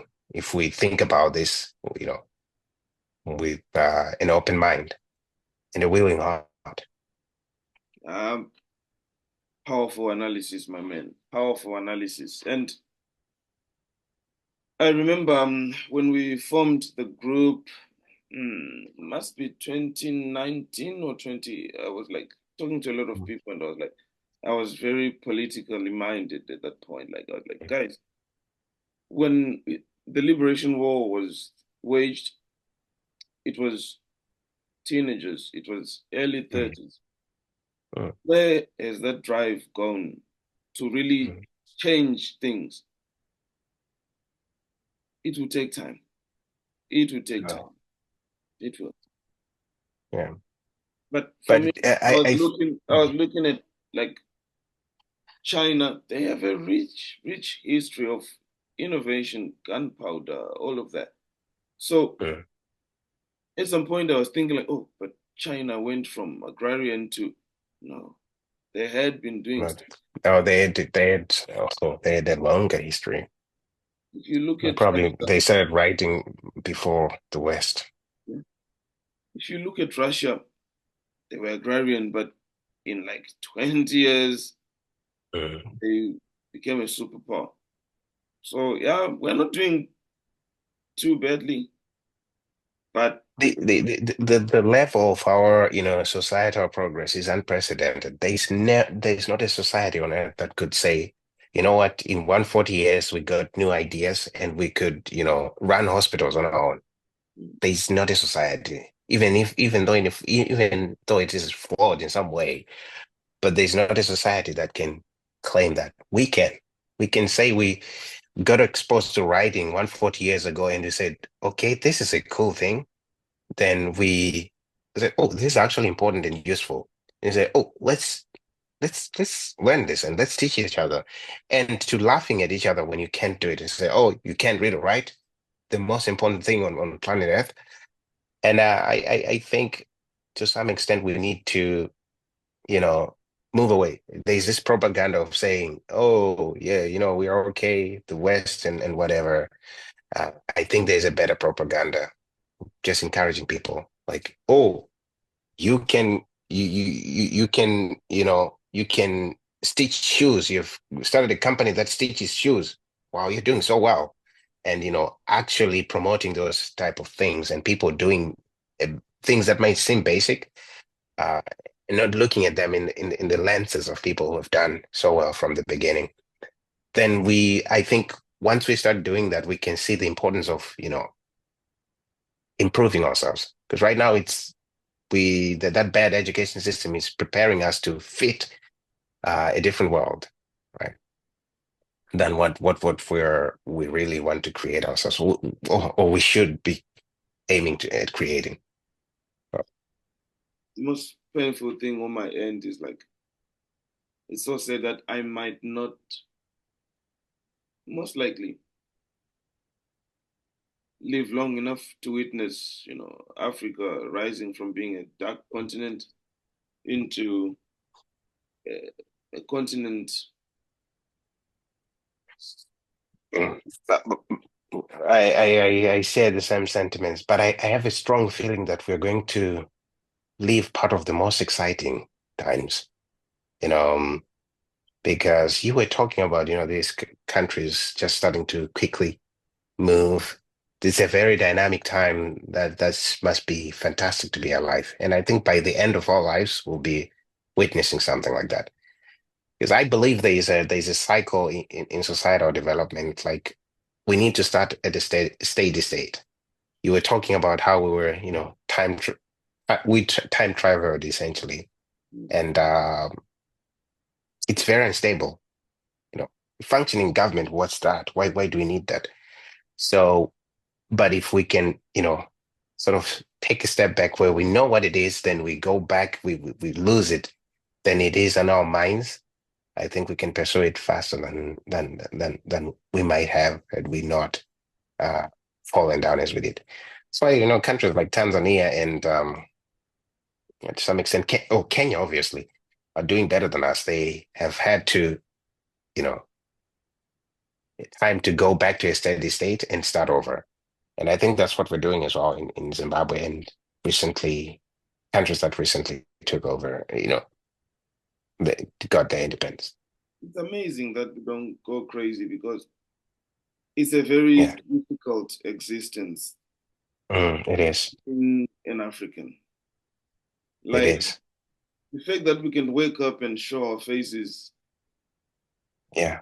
in the streets, And because but mm, you are you are Black African, you are hunger, you are disease, mm, you are mm, starvation, you mm, are poverty.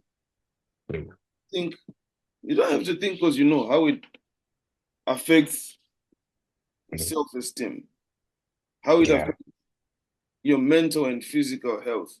Mm, When you're like around people who know that you are from that. mm, And just that yeah. should motivate you to do better. But our president Should. and leaders, they go to New York and they sit with others in the UN. Mm, Should be embarrassing. You may be a billionaire, but you're an African. You might steal from your people and not do anything for them, but you're an African. mm. When You you're still sitting run out. down with them, they don't care how much money you have. But they don't. They Are don't. They judged, don't see that. are judged by how successful your Your people your whole clan is. Yeah. are. So Yeah. when they go and sit down with those powerful leaders, why don't they just think, oh my goodness, let me go fix those portals. Let me not buy another private jet and just upgrade the sewer systems. Mm. Is it that Yeah. they just don't care? What is it? Because I would feel embarrassed, Foster. I don't want to lie to you. To go and sit down in the UN with Xi Uh, Jinping yeah. there. I think for them it's like a river. They just end up choosing the easier way out. What would you do? You have 100 million at your disposal. Go buy a private jet and start flying it, which is so easy. Or potholes, dealing with people, paperwork, and ingrates, people saying, "Oh, why did you fix potholes when you could have done a dam? Why didn't you do that?" Or um, and I get no personal benefit out of this. That's the situation, right? Politicians get absolutely no personal benefit out of doing good things because they don't stay in power because of the good things they do. They stay in power because they stay in power. So I think there's a dynamic. But once I once wrote something that we actually talked about it, demanding, you know, greatness and excellence. Um, right now, I would say South Korea is doing so well. It doesn't do well because, the leaders are good. They are corrupted to some extent and they are always being talked badly about. It does well because if you do something silly, if a leader, say, drunk drives, that's the end of it. If a leader says some comment to a woman that's not liked by the people, that's the end of it. Yeah. Because people would burn themselves to say, I will not tolerate this. People would go to their office and say, you have to get off. People will camp and do night vigils to say this guy has to go. For And something that when I look at it as a they can't live with themselves after yeah, they having they they done they something that makes yeah. you lose face. mm. So you need to have that balance, but I think it starts with us, caring and wanting more from these guys. Say, well, a leader, a president is somebody we say, okay, there are a lot of things to think about, there are a lot of things to do. So we need somebody who's competent. I'm not competent, I can't be the president, but I am going to choose somebody who's capable of getting these things done. If you don't do these things that I expect you to do, I'm taking you down. Not because I'm better than you, but because I chose you for a reason. I voted for you for a reason that I believe you can execute my dreams. If my dreams are wishful that I want, to drive a Lamborghini, those are my dreams. That's why I'm voting you in there. Do something. I want you to say, okay, now we've built roads, and these roads are going to, built in trade, which will bring a Lamborghini to you someday. I want you to sell me those dreams. But if you're just chilled there, nothing happens. Problem now is that we support them no matter what. You once pointed out after the elections that the guy probably actually won in our country, and I believed you. Um, I believed you, and I think that people will actually genuinely support him and love him and adore him. How do we phrase that conversation? Because I think it should be our next conversation. The one Mm. the post elections one, I don't think we uploaded it or we made it properly, isn't it? Which one? The post election one, like when I was saying ZANU-PF actually won the elections, no rigging, no nothing. You remember that conversation? Uh, yeah, did we record it or it was just might have Yeah, I just think been a it personal? was not recorded. No. Um, Oh, yeah, we can do it, and you can take point on that one yeah. because you had a more valid analysis than I did. But yeah, that's the reality. Like we, as long as we chill, because as a politician, why would you do national building projects? When you can Because build when you can build yourself a mansion, they talk about these great people who were assassinated by the CIA. They talk about Patrice Lumumba. They talk about Thomas Sangara. They talk about who else? There's a bunch of them. You know what? But these guys, they just I know died too about early. Lumumba, but I don't know anything about Sankara. Where was Sankara from? What Oh, happened to him Sangara is in like a model. in It's 30 like our seconds? Chego. Hmm? In 30 seconds, who's Sankara? Sankara, you can see him He's in from Mali. Where is he from? Burkina Faso. Burkina Faso. Oh, yeah. Burkina Now I know. Faso, Now I know it's coming back to me now. Yeah, yeah. Burkina Faso. I think that he named the country Burkina Faso, which means something like the country of good people or something like that. He was so idealistic, or it might be the capital city Ouagadougou that has that translation. But yeah, Thomas Sankara was very idealistic. He made free education. He equality for women. He built primary schools, free vaccinations for children. He drove a bicycle around. They say when he died, his assets were was a fridge and a bicycle, and he did so much for trying to uplift his people and all of that. And he was killed by his friend Blaise Compaoré. He might still be president up until now, unless he I was think it's one of those ousted. countries where the young cool leaders, those young soldiers are running Yeah, stuff. yeah. But that's the thing. Like before we get rid of the fundamentals, people like Sankara don't survive. They have to transform. The same way Mugabe is not a good example. But oh, Kenneth Kaunda, when he took over Zambia, Kenneth Kaunda was so idealistic as well. He swore that he would not eat meat until every Zambian could eat meat. And he came up with this idea, Zambian humanism or something like that. But soon enough, reality sank in. Zambians were not moved, were not moved by that idealistic speech. The Zambians who couldn't eat meat at independence 10 years down the line, they still couldn't eat meat because they hadn't done much for themselves. And so by the time he died in the 2000s, he was eating meat again. But Um, this now is so unsettling it, now because mm, um personally I operate on the assumption that it's the leaders. So oh, what all right. happens when you have a leader who genuinely has the best interests of his people at heart and still things go wrong? How do Yeah. we get to that? Because So, like with Lumumba, you can understand that mm, he was killed. He didn't get mm, to finish his mission. I mm. don't know about Sankara, but this guy now, Sangara was also killed quite early in his term, quite but early now, by his friend as well. oh yeah, yeah, yeah. But now this guy that you're mentioning now, Mm.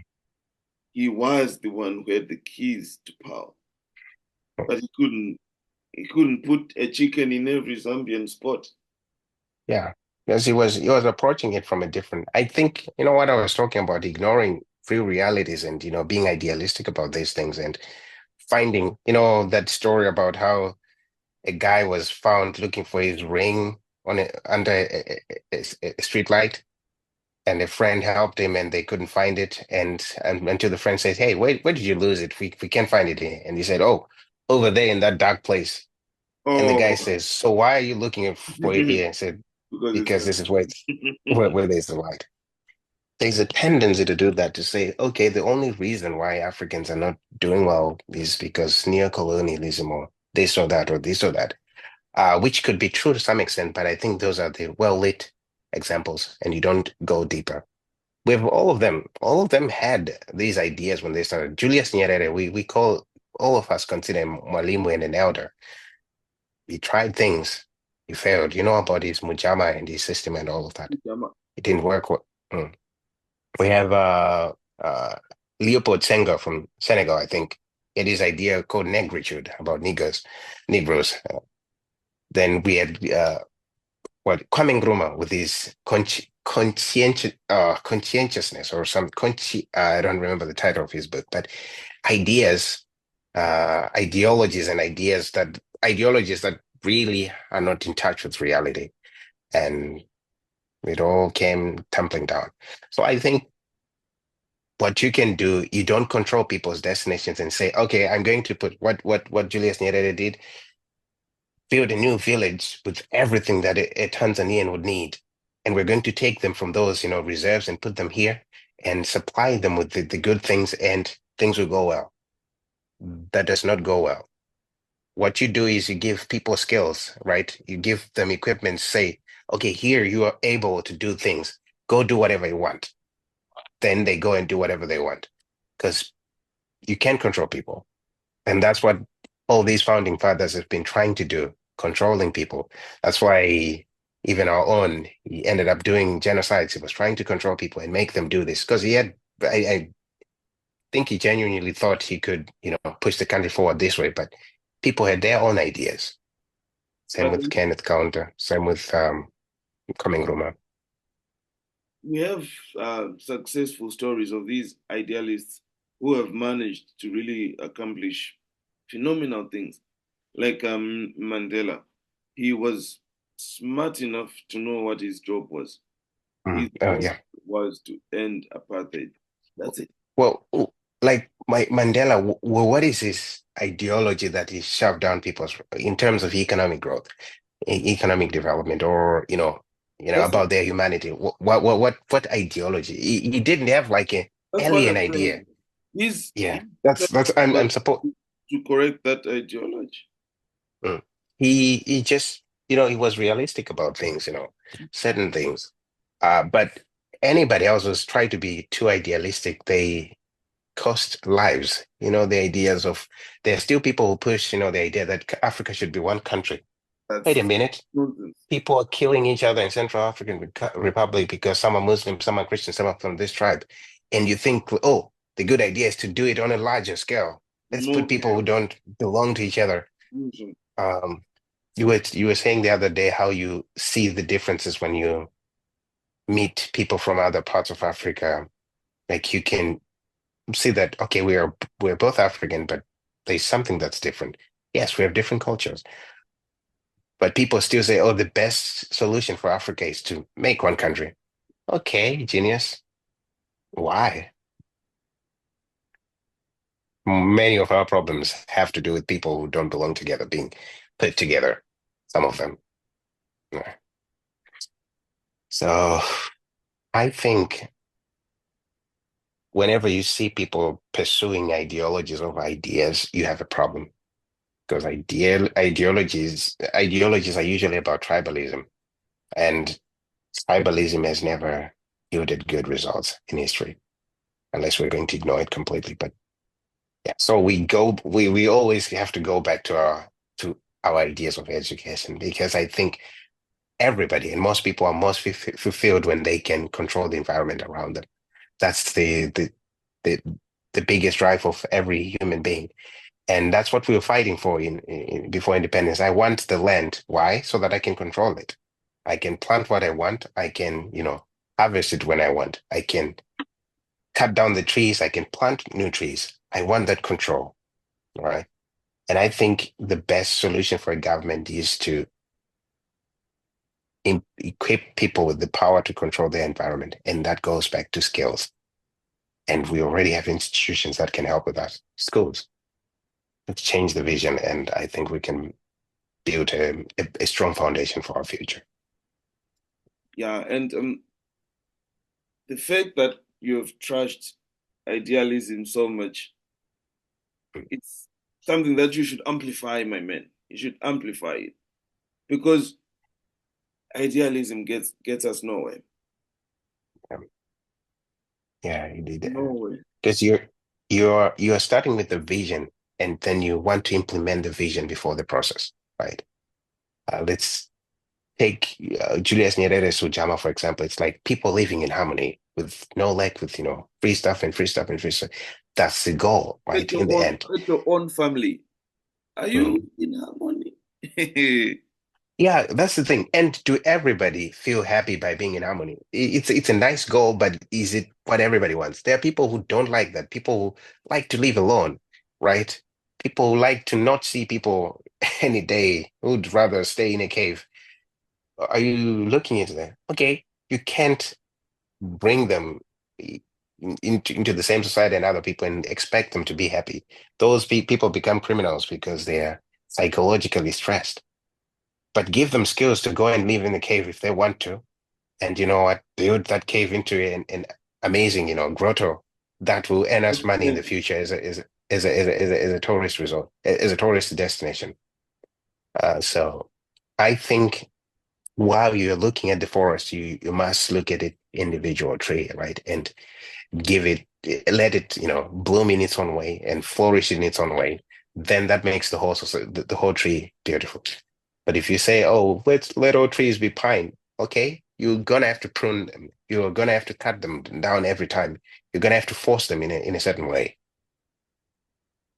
And that doesn't work well with it works well with pine trees, but not with human beings. With human beings, you have to be pragmatic. You have to accept certain realities of Yeah. life and roll with it. Mm, And as a pragmatist, you manage to say, well, we have that lack of agency. And me, as an idealist, mm, it touched me right here. I was like, oh no, mm. no, man. But there are certain realities that we try to ignore. But the thing with reality is you can ignore it all you want, but it will still affect you. Yeah. I'm going to also, exaggerate the efficacy of this, analogy. They say in Chinese they have a phrase "wei ji," which means my pronunciation might be Say just it butchering again. it. Say it again. Okay, let me just say it in short. Wei No, no, ji, no. W-E-I, Wage. Wei W. ji, W-E-I, then Okay. J-I. Mhm. So in Korean, once it changes to Korean, it becomes Wigi, but it's Wei ji in the beginning. It's made out of two. It means crisis. Means crisis, and it's made out of two characters. One means danger, we as in we am, and uh, I'm mixing with Korean, but yeah, Korean comes from Chinese, right? So wei, which means danger, then ji means opportunity. So pundits who use this example, they say is when where there's danger, is there's something negative, there's always something positive as well that comes with it. The way the Chinese saw it. And I think every single aspect of us that might look like a setback could be, the idea of catapults. You go back a little to go far, Mhm. to go far. And unless we look into them and we look we with utmost scrutiny to say, okay, this is the thing. Look at it from this angle. Look at it from a sociological angle, from a medical angle. From what is it? We have to understand it because I was struggling to explain it myself because I don't really know what it is, and the whole country doesn't really know what it is, and we are not even trying to touch it. We're not trying to touch our weaknesses, and since our, you know, the West has to do our research for us, they won't touch it because it has connotations of the R word. But we need to really look into all these things and see how can we make use of that. I used to be very critical about how sexually active our society is, and sometimes it has problems with it. But I think there's also something that could be positive out of that. It's a good motivation for most of us. Make use of that. What So do you mean you used to be critical of how active our society is? sexually active, like the way we are Yeah, too I know. active But on. Mm. how do you think that affects us and our progress as a society? What are the negatives of Uh, being I, so I, sexually active? I, I, I don't think I saw it that way, but I just felt like it was a useless waste of, of resources and time. Because if you look online, people are talking about sex all the time, and it's the biggest motivation. Somebody who's successful, um, they are thinking about that as their way of, describing how successful. How many women can you sleep with? That seems to be a standard for many people. I wouldn't say most. So I was just disappointed by that. I say, oh, why don't they, business people, why don't they think about profits as their biggest motivation and or being the richest guy in the world? I was prematurely critical about that, but I think well, it could be we can make use of it. I think. You know what? That brings us back to this war that was, happening on Twitter about 2 or 3 years back. Like the issue of the unfocused youth. Mm. So do you Uh, share uh, that opinion that like maybe that's what uh, you say? Because what I I, heard, I don't really agree with the lenses that the original. It was Hopewell, right, who started that whole thing. I mm, think Hopewell looked at the world too much from a Western perspective, um, which, whatever is successful in the West should be our standard of success. Uh, that's what I see from his post, and I agree with his, motivation, but sometimes his execution is just like, are you just saying we are not doing things that the West is doing, so we are failures? Uh, which I don't agree with him in that. I think we are unfocused in our own way, but not the way he presents it. And I think we can be focused in while doing the things that we're doing, but in a different way, isn't it a coping mechanism? which the sex part Yeah. could be. Could be a coping mechanism, or it could be something to do with our genetics, which, genetics always are the source of success, right? Whatever whenever you see it. And if it's part of our genetics, the best way to do is to look into it and understand it and say, okay, how do we make use of this God-given gift that we have? This man, Hmm? there he Hmm? goes again. This man, Hmm. there he goes You don't, yeah. It's we have attributes. We have attributes, and but this is actually documented with a book that's been banned for being too racist. But it talks about these things, about the scale of virility. It talks about that. The I again. should remember the title of this book, but it's banned right now This is a very from. dangerous man. Yeah, but that's that attitude that I'm against. Like when these things are presented, why are we so afraid of them, right? If we're virile, why are we afraid of, looking into it? Because we have a Western type of mindset. Oh, this is wrong somehow. Why is it wrong?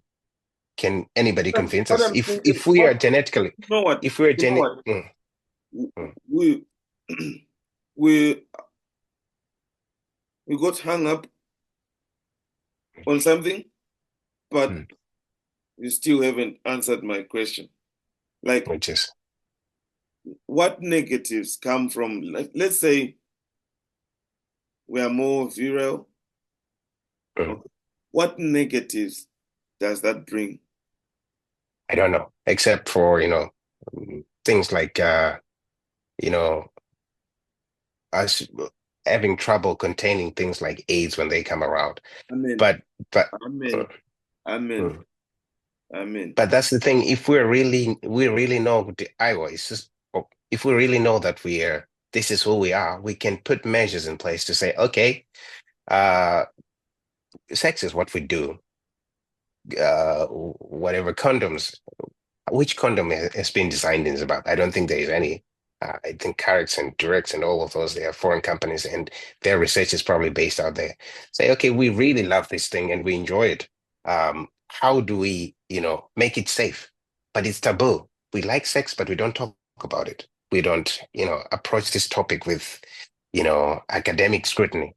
We don't see why it's our thing. It's just like, oh, it's relegated in the recesses of those things you giggle about. And but it's our reality. And because researchers out there, they are not us. They probably don't have the same They don't have attribute as experiences. mm. So they will never look at it the way we want it looked at.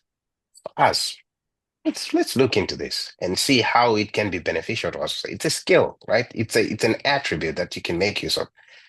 Uh, just like our thinner and longer legs are useful for running, this could be useful for something, but we'll never know because we don't talk about it. We are afraid that it might make us look bad, and that's across the board. Anything that's not within literature, that's not painted positively in literature, we shy away from it. We don't talk about it.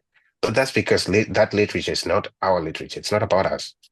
And it's unfortunate. Yeah, it is. It is. But if you would find that book that you're talking about, because Mm, besides being more exposed to diseases, like you've rightfully said, I'm trying to think about other disadvantages that might come from being that viral. But at the same time, um, um, currently, I don't think that we are more viral. Um, I will try my best to find out information and Mm, then come to my own realization or conclusion. mm, But once again, it's impossible because if you've rightfully highlighted the researchers, the people who did the research, like if I'm to mm. search them to Google and they don't know about what they'll be talking about, they don't. Yeah, they And don't. you are better placed because you've been in that society and you know that this guy, his neighbor's wife, Mm, and the young lady by the shops, and then the young lady by the shops with that neighbor whose neighbor's wife he is. So it's yeah, uh, and when I first came to England, I realized that we are more virile. yeah. It's, But it's not a fact that I'm willing to to accept just yet. Because yeah, we were but told that like Westerners, they're more sexually liberated, mm, Westerners, they do mm, it. I thought that it would be just like getting a handshake, like, but and no, no, no, mm, no. it's not. Yeah, it's the same here. Like Mm, I don't think I've ever talked about sex with my peers, like guys of my age. It's and yeah, it's just so much more conservative than us. But what's painful is that because we don't know much about it and we don't know how useful it could be, it mm, makes us feel some type of way. So like it perpetuates that inferiority, those ideas of inferiority because said, oh, is something wrong with me? How do I do to fit in the right way of living? Because you know, developed advanced societies don't do this. You can see if you see these comments, oh, youths in America are talking about, computers and everything, but youths in Zimbabwe are talking about sex. These conversation they get structured that way. yeah, But who said this is wrong? How do we know that this is wrong for youths in America to talk about that and us talking about this? We will never know if it's wrong or right. We're just saying, oh, since America is developed and we're not, so therefore, which is what's that? Is that a post hoc fallacy? It's one of those fallacies. Must be a post hoc. Oh, no, no, no. Uh, the affirming the consequent. Um, America is developed. American youths talk about don't talk about sex as much as we do. We talk about sex a lot. Therefore, we are not developed. There's a name of a fallacy here, but it must be a post hoc. It's not a post hoc. no, no. You know what? It's actually Mm. true because like it's insidious. Um, we're looking at the thing like you're demolishing your point by saying that oh A is equals to B because B is equals to A. No, it's not like that. It's like sometimes you arrive at a conclusion, not sometimes, but most of the times you have a theory and then you go back to prove it. So don't judge Yeah, yourself that's too harshly because no. your I'm, theory I'm, actually, as we have found out, is being supported by mountains and mountains of evidence. The first one was about diseases. mm, The second one that I'm thinking of is if you are more virile, it means that your society, there will be many unsolved emotional issues there from people who come from, I don't want to say it, man, it goes against my values as a liberal. But if you have those people, it means it will be harder to pay the school fees. There will be problematic anger issues, mental health issues. It's all just, it's insidious. And the time that on your break, if you calculate all the time that you spend on focusing on that virility of ours, it could have been spent under a tree talking about, oh, we could have been political at 14, but we're only getting political at 40. But yeah, I agree with that in the given circumstances, in the given environment, like right now. But my environment is my way of thinking is one where I imagine an alternative world where we're okay with our virility and we understand it, and we're structuring our society around our own type of virility, right? So if there are emotional problems, we have systems in place to deal with them. As of now, we don't, and we still have those emotional problems that we're talking about. We haven't admitted that an attribute. I don't want to say a problem. We have an attribute of virility, and we have these things, and we are not dealing with them because we're still putting ourselves in a society that doesn't have, an idea of in a society that doesn't have this attribute. So my thinking is that whatever we are, we have to know it and we have to work with it. Because if it's, for example, if it's something that is innate, it might not be the case, but if it is, there's nothing we can do about it, but we can make use of it. That's my that's how I've changed. I was mostly very critical about it and hated that idea and hated that about us. But now I'm saying, well, maybe, just maybe, the ways we can take advantage of this. But If for me, we, I think you are too liberal with the word innate. Hmm, I think it's one conversation that we also need to have hmm, because you're giving me the impression that you believe that, you know, a computer has two things, right? Hopefully, this example works. You have the operating system hmm, and you have the BIOS. hmm,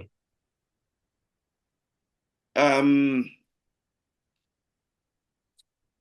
I think humans are sort of like that. The operating system is what you pick up by learning, and the BIOS it's the natural things that like happen without learning. Code, what, those the animal part of us, right? yeah, I For me as an individual, I believe that the animal part of us, but it's not. But I mostly believe that the animal part of us as human beings is the same. That's the BIOS. But the operating system, the thinking and the whatever, you pick it up as you go and things and things and things. But the animal part, I would like to believe that it's the same, but it might not be. Because all the indicators are showing that it's not. Like you said, we have lean legs, things like that. Those are differences. And hmm, because of the racism word, people are not willing to investigate further into some other hmm. differences that may be true because it's Yeah, dangerous territory. it's dangerous. Mm. But yeah, it's also very complicated to really, separate those differences because that human DNA and chimpanzees DNA is like what 2% 99. different. So yeah, going into now, imagine differences between races and all of that. But I do think that we need to take pride in understanding ourselves and not be afraid of, finding differences or finding certain attributes. We find them and we make use of them and say, this is what people are, right? People are Vera. That's what we need to say, in our textbooks. People are Vera. And in a Vera society, this is how you live. This is how you protect yourself from diseases. This is how we deal with mental illnesses.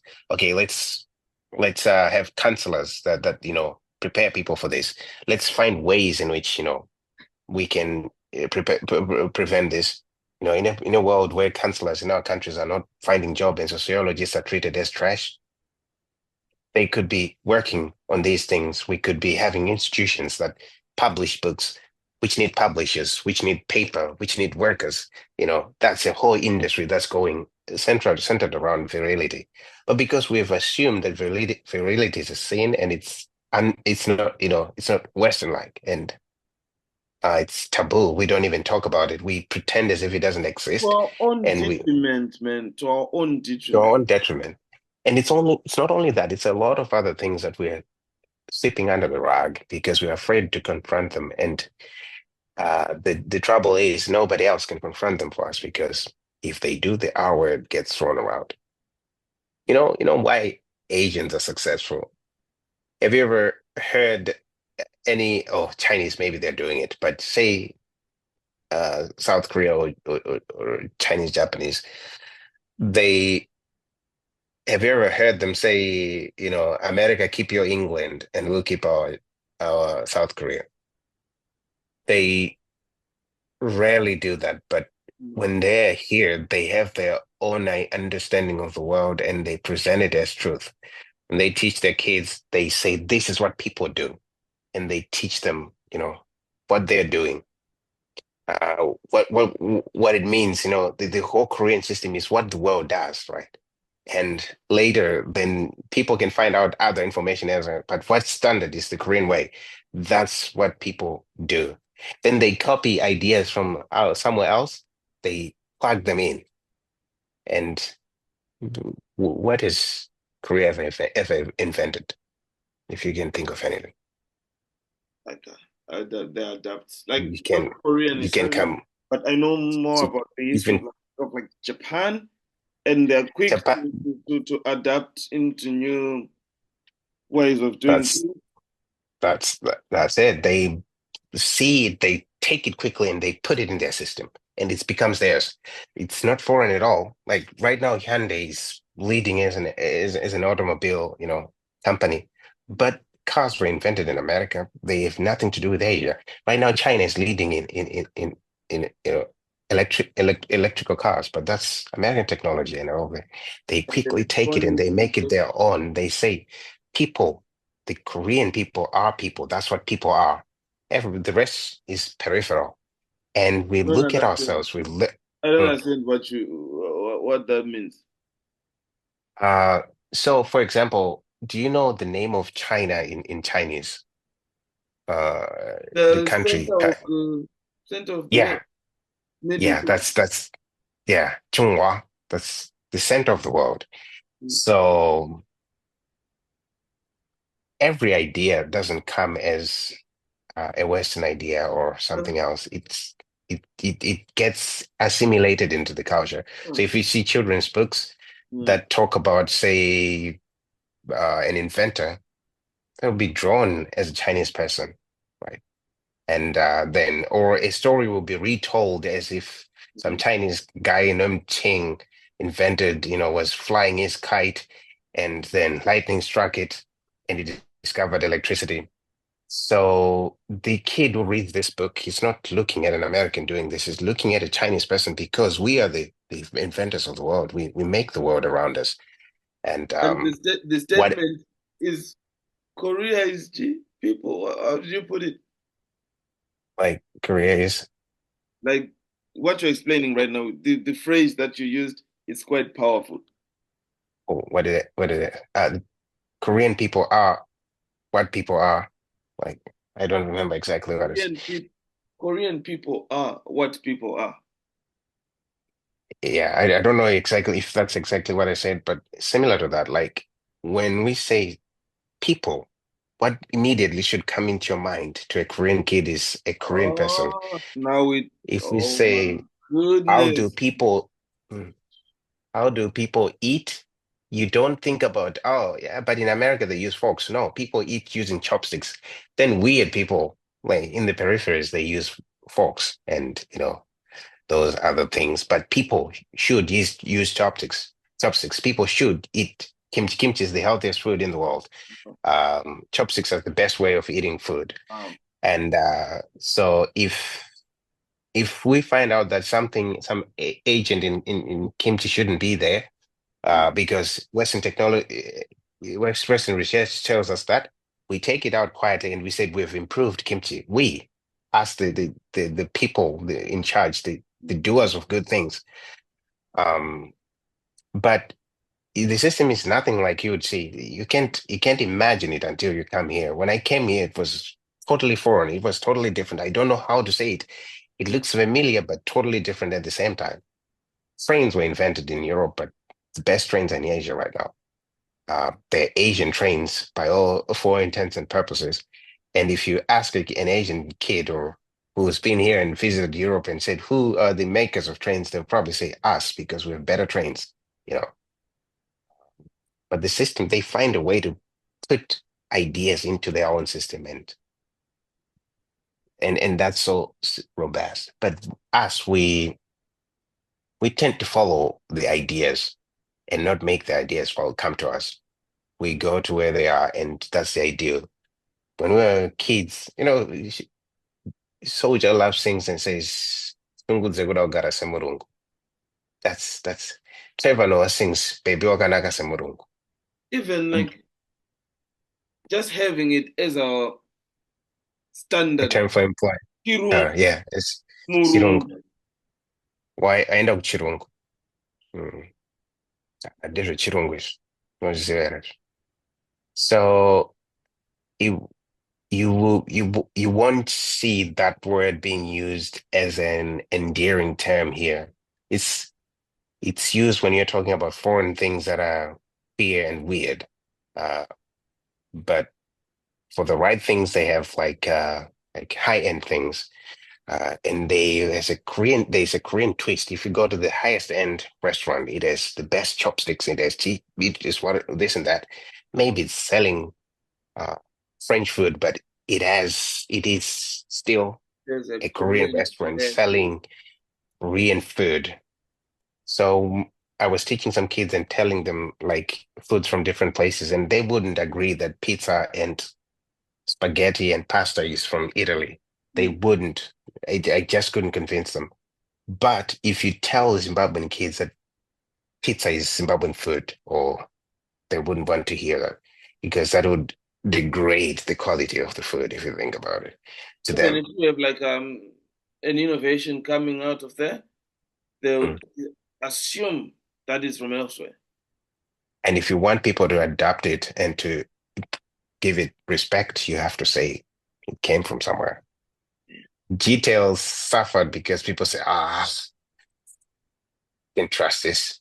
This is Zimbabwe. And of course, there are other problems as well. But there was that image. Detail was a good phone, like uh, in its beginning. But there was that thingy that it won't compare to Samsung, which is a foreign brand.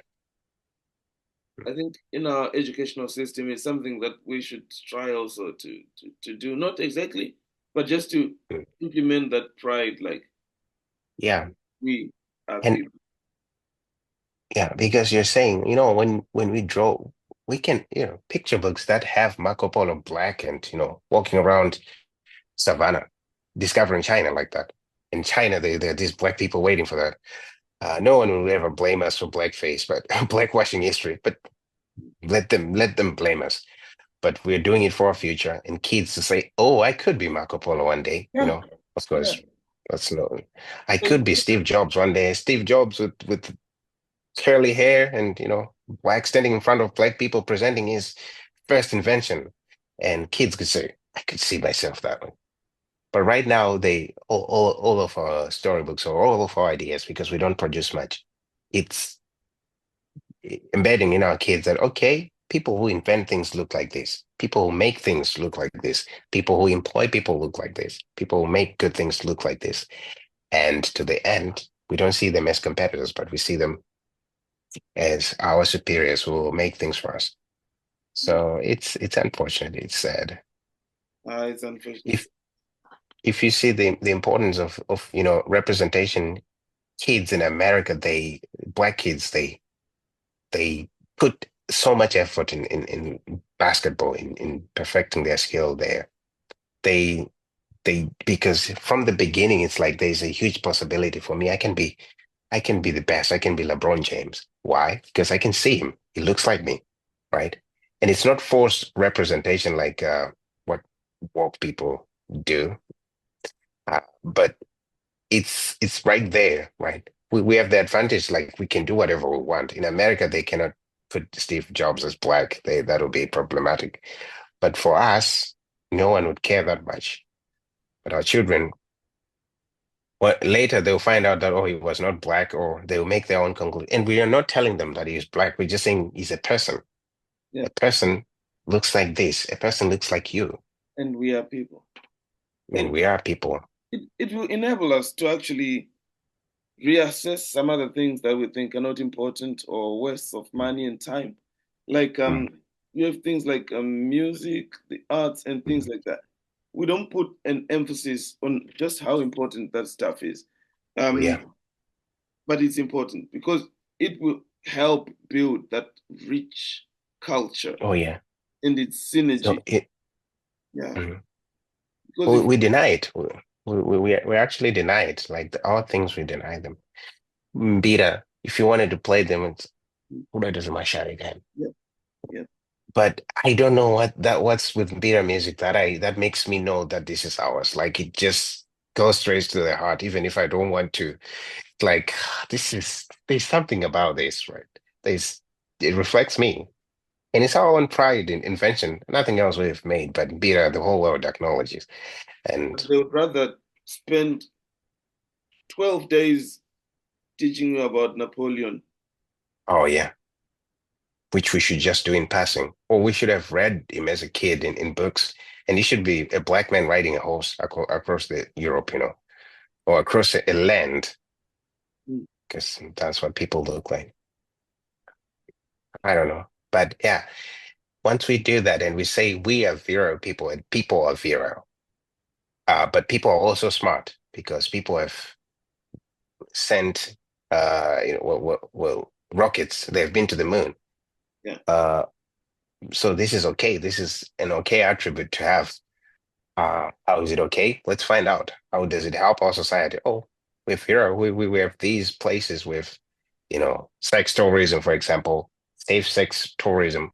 It's hard to even say it right now, but why is it so wrong if it's safe?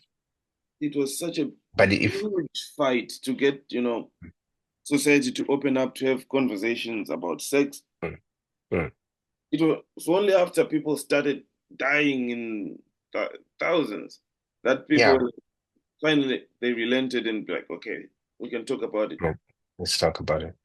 But yeah, all those lives that we lost, nobody has ever done the research of saying, okay, what did AIDS do to our society? But there's a huge impact that maybe right now our economic wars have something to do with that.